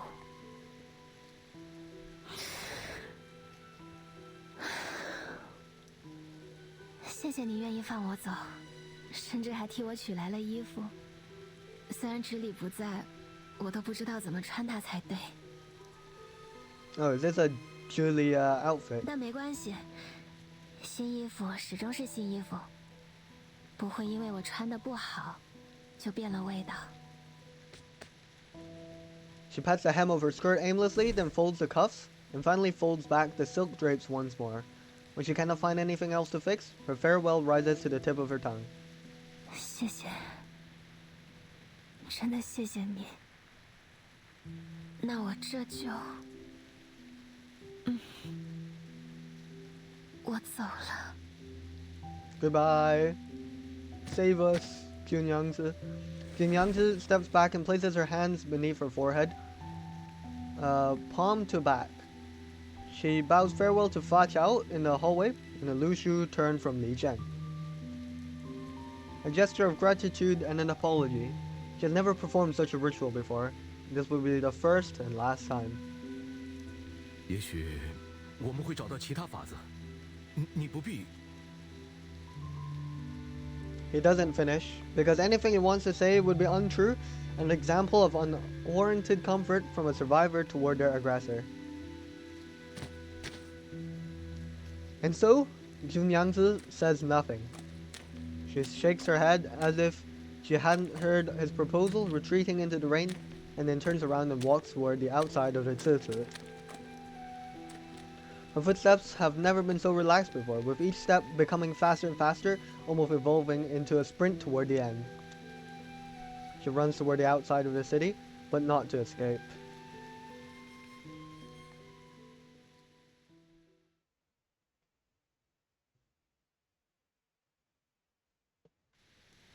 Alright. Here we are, on the broken bridge. The rain has not stopped since the previous night. Outside the city, Besmer and Yenisei stand at the end of the broken bridge, gazing at the misty bank opposite to them. Oh yeah, there is that strange fog as well. Gutian is perched on a tree above their heads. He has been here all along, arriving earlier than the others. Wait a second. Oh wait, yeah, I guess Gutian can't just fly over the bridge, because then technically that wouldn't be paying the price or something, right? We're asking the choir. Mr. Gutian, we are left with only one option, which is to stand here and pray for her. Correct? Pray that the Ask and Acquire, or the divination, will answer us and give us what we want in a flash. If that actually happens, shout out to the divination. That was most impressive. But I'm also interested about the seal though on Junyangza. Maybe if we can undo the seal, she can just undo the transformations. Maybe. But is it really possible? Anything is possible in the world of Arcanum. I think not. We should go. Damn, bro has no faith. Besmer listens to the advancing footsteps around her, emanating from all those who are walking toward the broken bridge, still remembering the auspicious significance of this New Year's Day. Oh wow, I forgot, it's New Year's Day now. At first, she tried to distinguish the voices that might be Facha and the others, but as the rain grows heavier and louder, she finally gives up. I heard today is a special day for the locals, known as Sui Jiao Chuan. Is it? Okay. Mr. Getienne, what is Sui Jiao Chuan? Besmer holds her wet fringe to one side and tilts the oiled umbrella toward Yenisei. The Lushus silently approaches and leans against her tightly. It comes from an ancient proverb. 百载难逢，岁朝春. Wow. It's the first day of a new year, and the first day of spring. Spring in January the 1st? I'm not too sure about that, mate. Lichun, the beginning of spring, corresponds to the lower trigram of Kan, in the direction of Gen. It is the season of life. Amazing.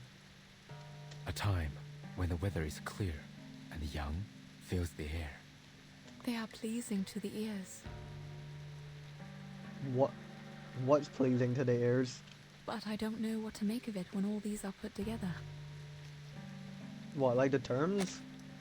Lichun is one of the 24 solar terms. It signifies the beginning of spring. Yeah. Isn't there a similar thing, like a summer solstice type thing? It's kind of like a spring solstice, no? I don't know what. I think something similar. 岁朝春 is how people would call it when the first day of the Du Shuo festival and the first day of spring happen to be the same day.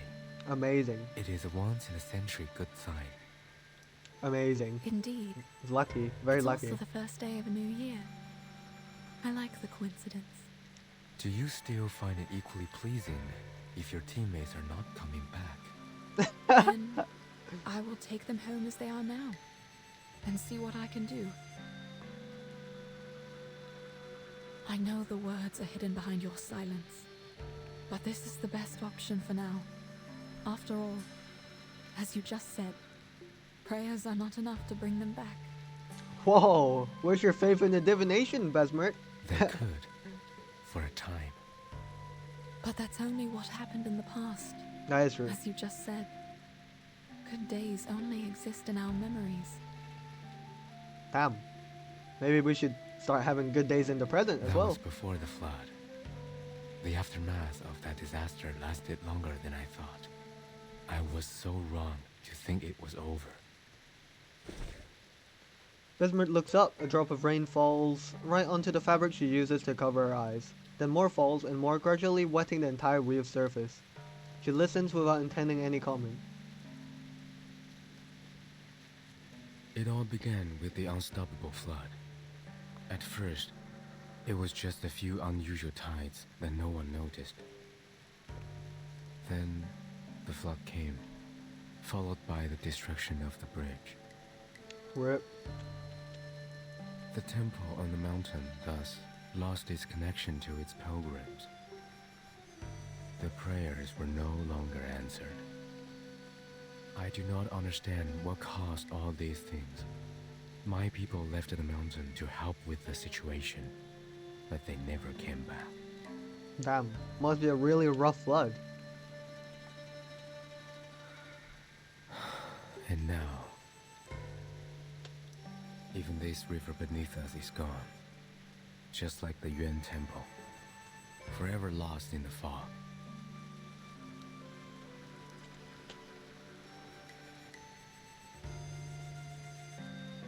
Damn, so much contemplation. Behind them, the city residents gradually approach and carve words of divination onto the wooden sticks in their hands, just as they had in previous years.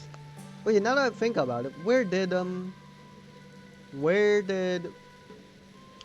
Yangzi get that wooden stick that basically just described her arcane skill? They're prepared for the fact that there may not be an answer to their questions, but they know nothing of the reason why. Besmert feels the weight of the growing crowd. They gather, and right in the rain, working tirelessly for a long time. Is it the eternal fate of humans or arcanists to act upon desires they know cannot be realized? It's useless. The god won't hear us, nor will it see us. Come on, Geijian, have some faith. Have some faith. Please know that I don't mean to offend you with this question. Please. Can't you take those people to the other end of the bridge? Besmert, okay, it won't be you won't be paying the price for asking quiet then, innit? If the condition of the divination is to go across the broken bridge. Though we're both outsiders in this place, you are more naive than I am.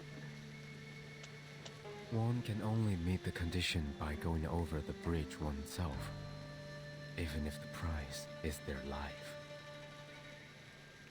You might think it's cruel, but what good would it do if people were easily given what they asked for, without paying a price? Exactly. Wouldn't it make others' suffering a joke? Geijian lowers his head to look at Besmert and the quiet Yenisei beside him, thinking that they perhaps do not believe his words. He rarely needs to say so much to others in such a short space of time. But since he has already started, he might as well finish. You don't believe me? I'm trying to understand. I don't get it. Why aren't they wrapping their head around this? I thought they knew from like the stories from merchants that you had to pay a price, so... Sure, man. It's all the same. I can take you to the other side of the bridge. But you must not be disappointed if it ends up fruitless. Pardon? I can take you there. You can just do it. Yeah, but Why? you won't be paying the price. Why the change of mind? Just to prove you wrong. Haven't I mentioned it before? Mentioned what? Your bones. Among all the others, you are the only one for whom I do not recognize the markings on your bones. Damn, Besbert, you've got really special bones. Yeah, well, what a great time to bring up this new information, Geijian. Now we know that he's never seen such bones on Besmert. All right, let's check out then part 21, Another Way Out. But yeah, I highly doubt that, you know, if Geijian does just bring Besmert and Yenisei to the other side of the bridge, there's no way their request gets answered, right? Because that's just there's no way asking a choir would just function like that. This new discovery swiftly draws Besmer's attention away from the broken bridge. Hmm? What is that supposed to mean? You've got some very unique bones, Besmer. Judging from the fact that you have unreadable bones, you are certainly neither a Yao nor a human. A Grumkin? No. I don't know what Grumkin is, but not a human either. What? That is a bit odd. Oh, I'm also an arcanist. Right, but I feel like he kind of just included arcanists into like reading human bones. My instinct told me that I should flee to the end of the world the moment I saw you. Damn.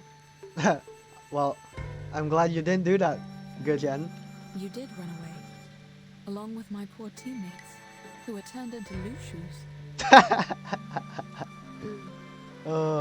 This is funny. I could not have imagined being around someone with unreadable bones. Mate, what's so crazy about having unreadable bones? Does it make you feel insecure about your safety or something? Turns out, it wasn't as strange as I thought it would be. Not much difference, you mean? Like the people here believe that there's no difference between humans and arcanists, which makes me very surprised. Based on the bones I've seen, they are different. It's just that. Your bones are so different. I've never seen such bones. Doesn't make a difference, right? We are the same when we desire something. Besmer turns her face toward where the people are moving. She holds her face as if firmly staring at something, despite her lack of sight. I wasn't questioning you or the temple when I asked you about flying to the other side. I wasn't even questioning the strange condition of this arcane skill. What do you mean? I was running out of options, I guess. It was just some futile effort I made when I realized this was a dead end. But I have no idea how it got to this point. Besmer makes her decision.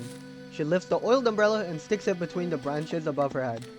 Walking out from beneath its cover, heading toward the people carving sticks in the rain. Yenase does not stop either. She follows behind Besmer, just as she has been doing since their departure. Where are you going? I have questions to ask. Even if there are no answers? Yes, I think it is the same for all these people. They keep asking, even though they hear no answers. Damn. Besmer walks forward, almost reaching the broken bridge until Yenase grabs her sleeve. It's okay. I know what you're going to say. Yenase reveals her image in the rain. The surface of the water is lightly pattered by raindrops, and her face is rippled by their falling. Fortunately, her heart is no longer swaying like a reflection. How are you going to do it? We don't have any wooden chips like that. I will use my finger, mud, and water on the ground. Okay. You can ask too, whatever means you use. What I want to know. Oh, they're writing like what they want to ask for on those sticks? Besmer crouches down and pokes her index finger into the soft mud, writing a few Cyrillic letters, then others, and still more. By the time she finishes writing the entire question, the first letters have already been eaten by the heavy rain, like seawater washing away etchings on the beach. Child, what's your question? Say it if you like. I think I will write it down. Okay. Yenase doesn't believe that doing so will have any purpose, but she cannot refuse Besmer. She gazes at her face in the pool of water. She once again activates her arcane skill and asks the question that has been waiting in her heart.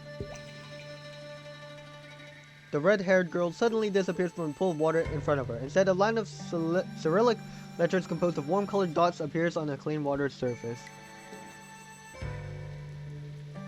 Okay, it's hard to read this. Is that a P? I don't know, man. Vonui? Vonui? Pemo Vonui? I don't know. Pemok Vonui? Sorry, it's really hard to read this. Especially this. What is this? Something Emok. This looks like a K to me. Emok Vonui? I actually don't know. Maybe they'll translate for us. The girl looks at the water and realizes that the line of words doesn't even need to be fully legible. But please make it legible. I want to read it. Rain pounds and waves rise. The water trembles with her question. Where is my water? Oh, it's Vodoi. Oh, yeah, that's a D. I see, my bad. Oh, kde moi Vodoi? Oh, I see. Moi kde moi Vodoi? I see. I don't know what this question is supposed to mean. Oh, wait! It's like, what? Is that like, where is her home? Where does she belong? Because, at some point, I think Gochen mentioned that, you know, where, Yenisei is like drifting, like, around, wandering, looking for, like, somewhere to fit in and something like that. So I guess this is like her way of asking it. Where is her water? Kaze mai vodoi. The sudden emergence of more animal footsteps prevents Yenisei from becoming lost in deeper thought. The red-haired girl reappears in the water, her tone as unsparing as usual. Are they still going to carry out the fortune walk? Yenisei turns around. These animals, neither Lushus nor striped horses, have left the city's unattended jutsu and coincidentally arrived here. They are stood there naked and tired, unadorned in any festive decorations. The ribbons and flowers Yenisei had seen on that first day in the bustling market have disappeared, not suitable for the present situation after all. They are carrying wooden chips in their mouths. I see. So is that their wishes on those chips? They're all here, right? Yes, Amazing. with the wooden chips. They are here for the divination. But the chips are empty. They will have to ask in their minds. What would you like me to do? You can be their mouths, hands, and eyes. Okay. You can also do nothing. Just like the good sir waiting behind us. Oh, Gochen. Gochen remains in the tree and Fuss sees everything. His wings have become damp and heavy from the rain, and the cloth on his head is soaked, pressing down heavily as if dragging him back down to the ground, back into the mud, and back to the place where the world began. He doesn't move, silently taking stock of everything that happened under that tree. I see. If they are here for the divination, I will help. There are many puddles on the uneven ground. After a brief flicker of light, faces begin to appear in the water. They fade again one by one, forming in long or short sentences. Though Yenisei cannot understand them, this is all she can do. She continues to look for a while, then forces herself to turn around and search for Basmert. Madam, after we go back... Basmert smiles, shakes her head gently, and halts the girl's words. Basmert turns around, seemingly to be facing Guqian's direction, back to the city gates from which everyone came. She can sense a steady stream of energy flowing towards some destination. You're wrong. It can hear us. Can it? Guqian is in the tree, shaking off his wings like a swallow, shaking off the reasons for making him feel so excessively damp. He knows that Basmert must not be talking to him, as the blind arcanist continues to work in vain. But then he is wrong yet again. Who is that? Junyangzi? The sound everyone present can here becomes louder and louder against the breaking silence, accompanied now by nothing but the patter of the rain, to the point where they all turn back in response. All they see is a red dress swiftly passing over them all. It is Jun Yangzi. Jun Yangzi, sorry. She's got that a scroll in her mouth. The wishes that she wishes to ask.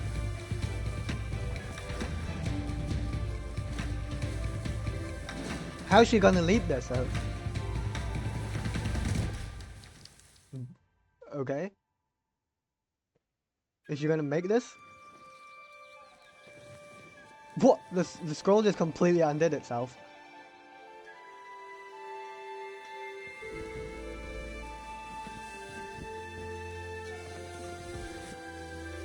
That's a really long scroll. Oh, and she can't read or write, so she drew pictures. Wait, no, that's a word at the end there, no? 2 words.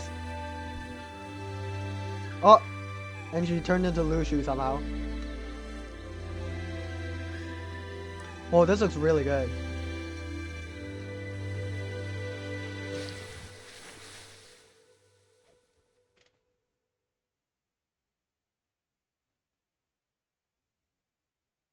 So, did she make it?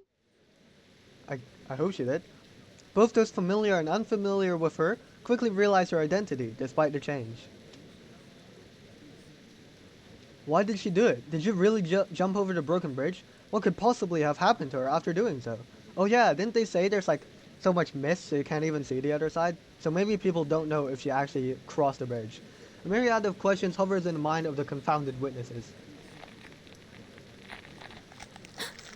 What? No way. It actually worked. It was her. The noise I heard. It was Cherneng Se, right? No way it It worked. was an unusual disturbance when she jumped over the bridge. That was Jiu Nyangzi. It was Jun Yangzi. Mr. Liu, did you see that? Yes, that's her. That's really her. High heaven, she did it. She jumped over. In shock, someone hurriedly pokes their head toward the opposite bank of the broken bridge, but stops and withdraws at the cliff's edge. They are seeking a definite answer, but fear the steepness and height of the cliff. Naturally, they never imagined someone might cross it. That. That's right. It's Junang Se. I saw her turn into a Lushu. Madam, she turned into a real Lushu. Wow. Amazing. Amazing. The people are back. And the river. Oh, is the river flowing as well? The river. The Pele River is rising. It's a New Year's miracle. Beneath the cliff no longer lies a canyon or a low river, but a constantly rising torrent. Wow. I think on that scroll, that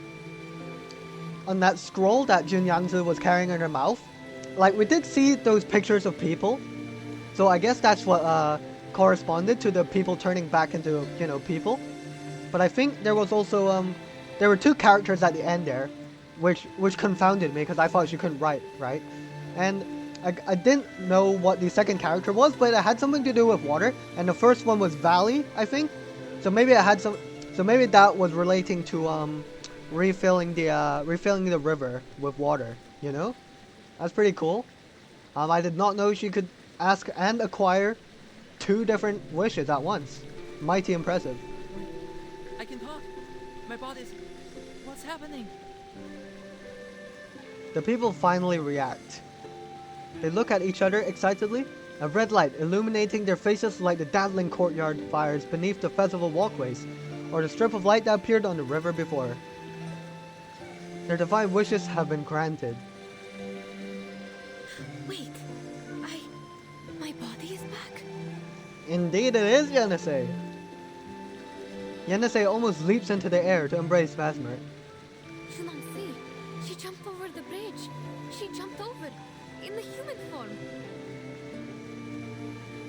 In the human form? She didn't fall. I'm not sure if I saw it clearly. I think for an instant, She turned into a real Lushu. Yeah, she did. But I swear she made the initial jump as a human though, so I don't know how she managed to pull it off. Very impressive. Is this the power of the divination? The magic of Ask in the choir? Yeah, we've been searching for this Wait, all along. the people in the city have come back. So maybe... A voice now long unheard also sounds from beside them. What the? Krollik! Oh! What's going on? Oh, my head hurts. Wow. Krollik! It's been a good while since we last saw you, buddy. Is the rest of the crew also here? Mr. Krollik! In the crowd, all the companions they once had lost are now returned to them. Oh dear. Jurian! I had this strangest dream. And Mr. Urian! Oh, Urian, sorry. They are over there! Madam, let's go see them! Merry Christmas. Happy New Year. Without waiting for an answer, Yennesae waves from a distance and immediately runs toward them. Here! We are here! 白晒能分水交春。白柴难分水潮春. It's indeed a rare occasion. Rare occasion indeed. What a coincidence. And Good Hand's just up there perched on a tree witnessing all of this. I wonder if he's gobsmacked. Amazing. Amazing. Truly a, this truly is the notes on Shuoru. Right. Part 22. Let's move on now to Ask in the Choir. Oh, and I think that said, and so the river flowed. Amazing. The Palin River is back and not dying out. It is just amazing. Absolutely amazing. Still don't know why this place is still in ancient times though. Wow. What was that sound? Oh, he's back at telling stories. 说到祥瑞路数，人间历劫，幡然悔悟。正是。且说那路数，衔草结环，除夜叩拜了先生开解之恩，自城中一别，独往断桥去。哇！须知今岁朔日一交春，端的是百年难遇。云中却狂雨乱坠，异象频生。即使那崖岸上是致人晕眩之雾气，崖下是去不可返之深渊。陆蜀身负了众人期望，决意越过这无人可争之断桥，为他所庇佑者，寻觅重启龟甲问卜之法。哇！你说错了，是木签，不是龟甲。He's getting corrected live. 这故事我们都听过好几遍了，这也讲错，您确实糊涂了。说故事，总有疏漏或再变，劳烦各位听过的，就当做是没听过一般。Mr. Storyteller, you're falling off, man. Come on now. 这说书的怎么又开始了？原先我还记得他说不会再讲了，瞧他最后一场的坐堂票呢。原先？你这一觉睡的？原先是哪个原先？翻过年以前？唐后蓝衣公子之问，我可全数听说了。Yeah？ 这耳朵这么好使？我这回来，就像你，可是这陆蜀传奇的一部分。Yeah, buddy. 什么意思啊？陆蜀月桥唤醒渊庙，复生河流，佩林川恢复往日充盈，人们年节走动频繁，于是我便重拾就业了。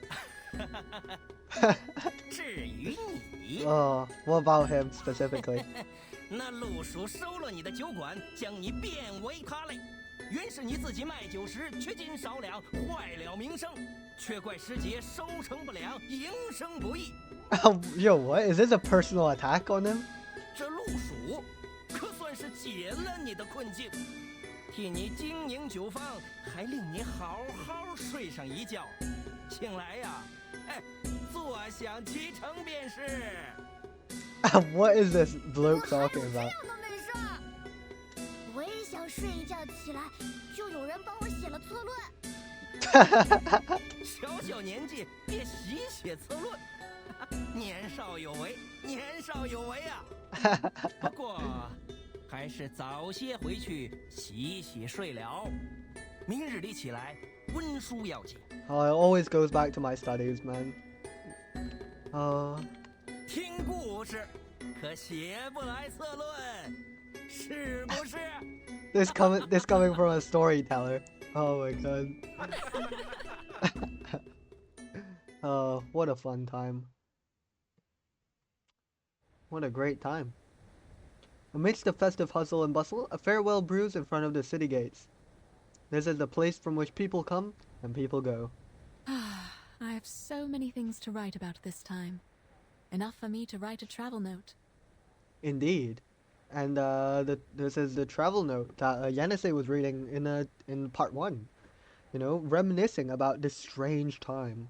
And didn't you say that some days were missing though? What should I wonder call what it? happened to those days. Travel in the East? Journey to Pei City? Notes on Shoru. Neither of them sounds good.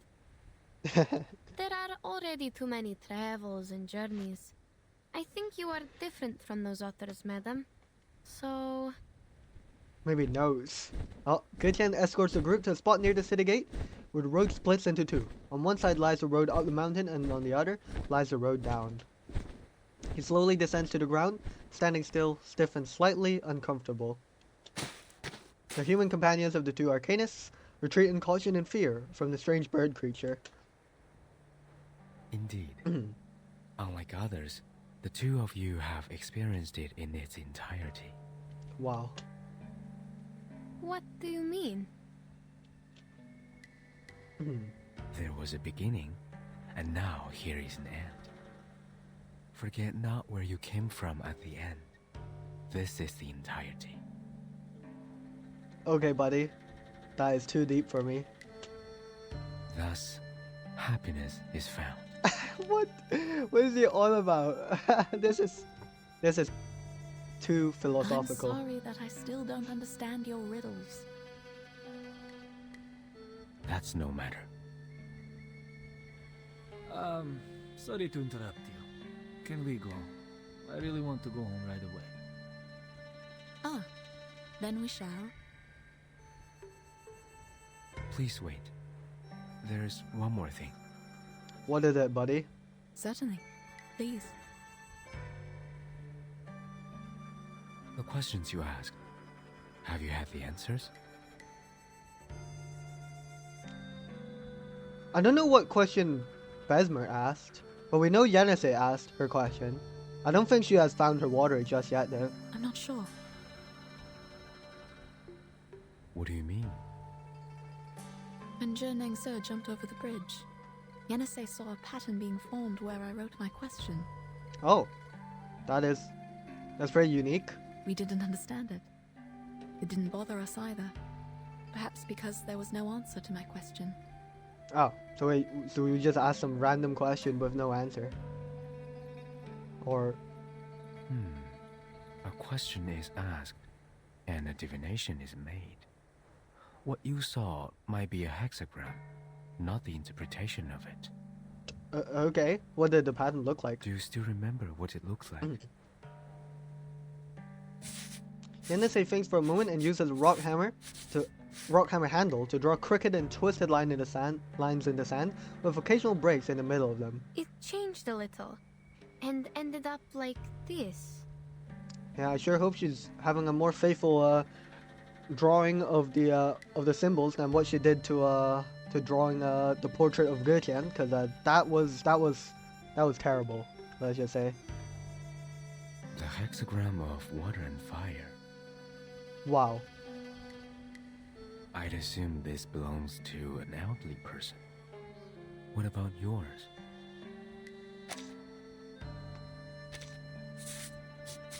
Yanase is stunned for a moment, then draws a few more lines. By the end of it, her offering is already rather messy, so much so that she stretches out a section of it. Fortunately, Gutian can still read it. This is Xu.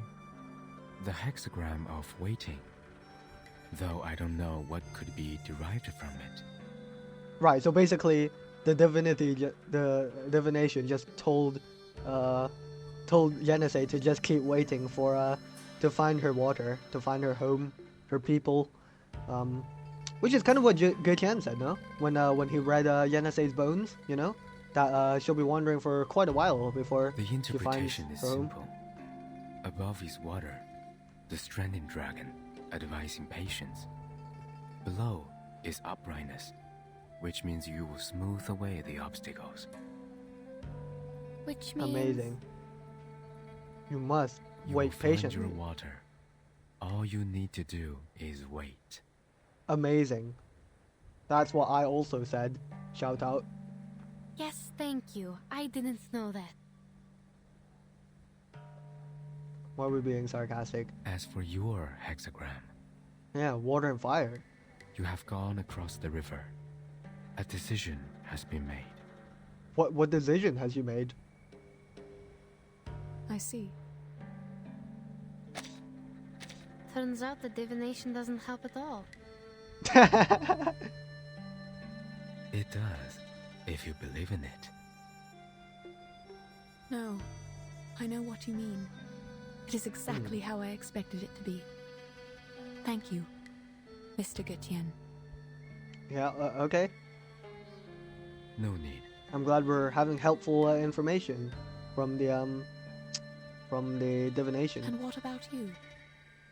Have you learned your answer? Did he even ask a question? He was just kind of chilling on that tree. It told me to let things be. Since I have left the mountain, I should follow what's inside my mind. Gutian turns his head and points his wings toward the path up the mountain. The mountain on the right here, I guess. This looks pretty nice. Yeah, the land's pretty barren though, kind of rough. I remember that at the end of the Peiling River, where the lanterns float, stands a great building. A building, like a modern building, or like an ancient it might be real building. Or illusional. I have seen it many times, yet I have never thought of going there. Huh? This might be interesting. Who knows? You might randomly stumble into the foundation somehow. Who knows, man? The foundation is everywhere. The two of them look in the direction pointed out by Getian, only seeing the jungle into which Junyang disappeared and nothing more. Okay. There's nothing there. I will go anyway. Okay, buddy. Satisfy your curiosity. What about Junangsi? She jumped over the bridge. Is she never coming back? Yeah, what is she gonna do? She's just gonna chill at the Yuan temple for the rest of the time? Gutian doesn't answer, he only shakes his head. All Yenisei can do is glance over to Gutian, filled with unspoken inquiries. Besmert turns toward the distant cliffs and jungle, standing without speaking for a long while. Until at last she breaks her silence. Perhaps we will meet again. One day. Perhaps. Perhaps.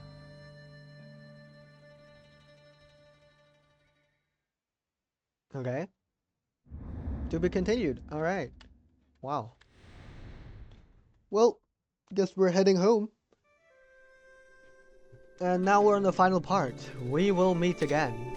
And let me just buy this Unilog real quick, because I do have enough tokens now. Alright, yeah. Let's wrap up this this event. We will meet again, and we're back here, it seems, in Yenisei's apartment type thing, where she was reminiscing. Who knows? Maybe she will meet Junyangzi once again. I wonder where Besmert is, though. Was she planning to set off again with Besmert?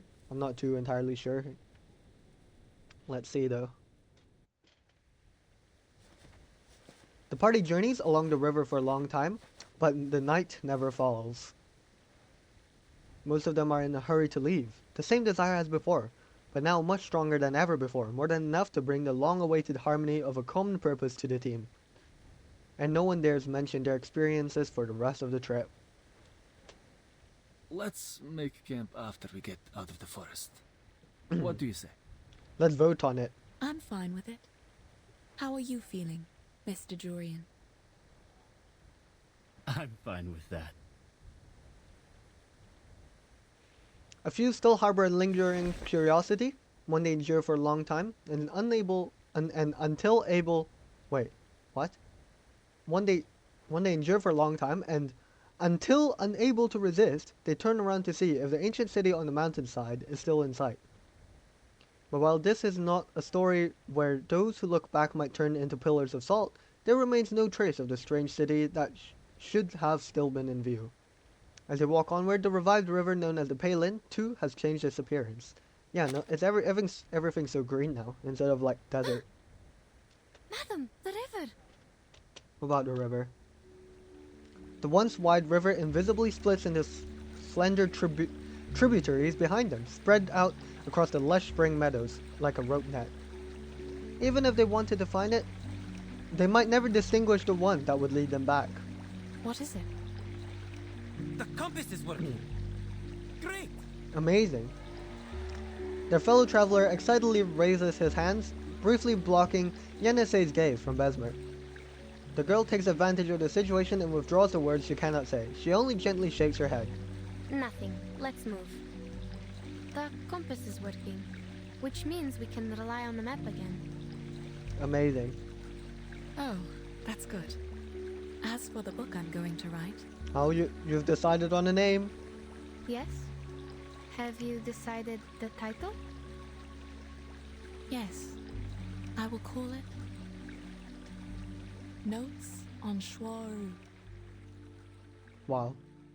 This truly was the Notes on Shuaru. Notes on Shore. Yep. Yes, that's the title. She flips over a page and continues reading. The title is actually not a good choice for a book on geographical discoveries. On one hand, there is no doubt that Shuaji is a difficult word for the target readers of this book. On the other hand, the word notes, in most cases, is used to describe the collections of informal essays. They usually record the daily talks of professional writers, and thus include a variety of ideas and inspirations. As a geographer, however, I don't possess enough knowledge of literature to write the real notes, nor does the assistant who takes dictations from me, unfortunately. Even so, we have decided to use these words for the title. Postscript. The title has also been included in the first draft we sent to the editors of Motherland Documentary and the Department of Publication Review. The next page is missing. Let me see. Oh, found it. June 4. Sunny. I never knew the journey back to Omsk would take so long. My assistant and I set off from Yekaterinburg last year, and we didn't arrive until now. In Omsk, we met the governor again. I left him some drafts of this book in return for the help from the local Scientific Research Association. Those drafts have recorded the steppe ecosystem around the Om River in detail. For example, before we arrived in Omsk, we followed a herd of sheep across the river. The wool on their tails was apparently matted.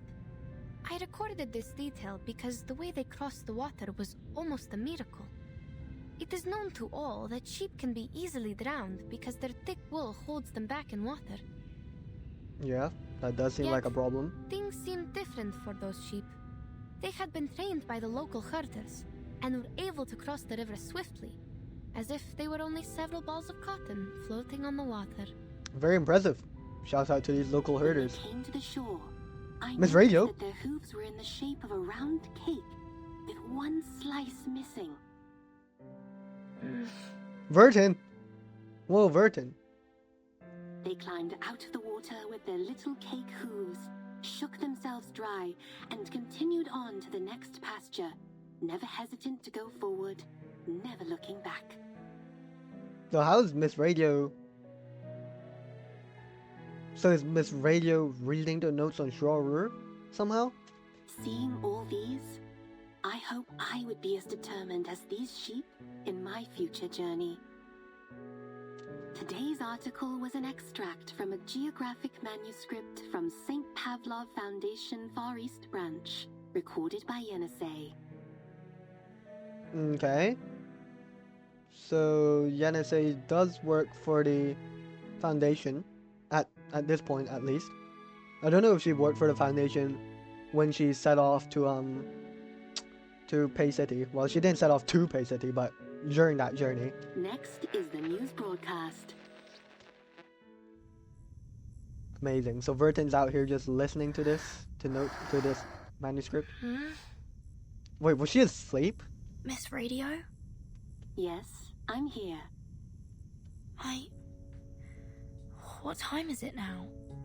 It's 4:15 p.m. Okay. The nap went on a little longer than I thought. Yes. How are you feeling? I like how the flower moves when Miss Radio speaks. I think I had a dream. Many animals were jumping over a broken bridge. How topical. I read you a story which has zebras and sheep in it. Zebras and sheep? Zebras? I don't remember that. Who's knocking? Is Timekeeper in the room? Sonetto! Wow, it's been so long since we last saw Sonetto. How long? Wow, it's been like... Yeah, it's been a while. I am. May I come in? There is something I need to confirm with you. No problem, I'm Sonetto. sorry. Who's that? It's me, Sonetto. I might have taken too long a nap. Never mind. Please, come in. Timekeeper, you don't look very well. Are you alright? I don't know where in the timeline this is though. Wait a second, wait. We have Miss Radio. So it has to be after chapter 5, but chapter 5 brought us to the island and we don't know what happened after the island, so I guess this little excerpt here would be after whatever happens on the island, and I guess maybe even after the events of... Wait, I don't know. Maybe, yeah, I don't think that's relevant. It's okay. I had a weird dream. What's going on? Oh, it's a letter from the Foundation. A colleague from the Russian branch was transferred to the headquarters today. She has shown a strong willingness to perform long-term field missions. Yenisei? Thus, the headquarters intends to transfer her to the Timekeeper Squad. Would you have a meeting with her? It is said that she is experienced in geographical exploration and survival in the wilderness. She could be a great helper. Sounds excellent. Geographical exploration? What's her name? Please hold on. Let me check her file here. And her name is... I wonder who it could be, guys. Yenisei. What? No way. It is kind of a coincidence though that Miss Radio was just talking about that manuscript released by Yenisei. Wow. Hey. Maybe Yenisei has finally found her water. Maybe she's found her water. Who knows? Well, that marks the end of Notes on Shore. Ah, the after report has begun. These beasts seem much more aggressive than before. Okay, I don't want to do this right now though. Oh my god, what is this?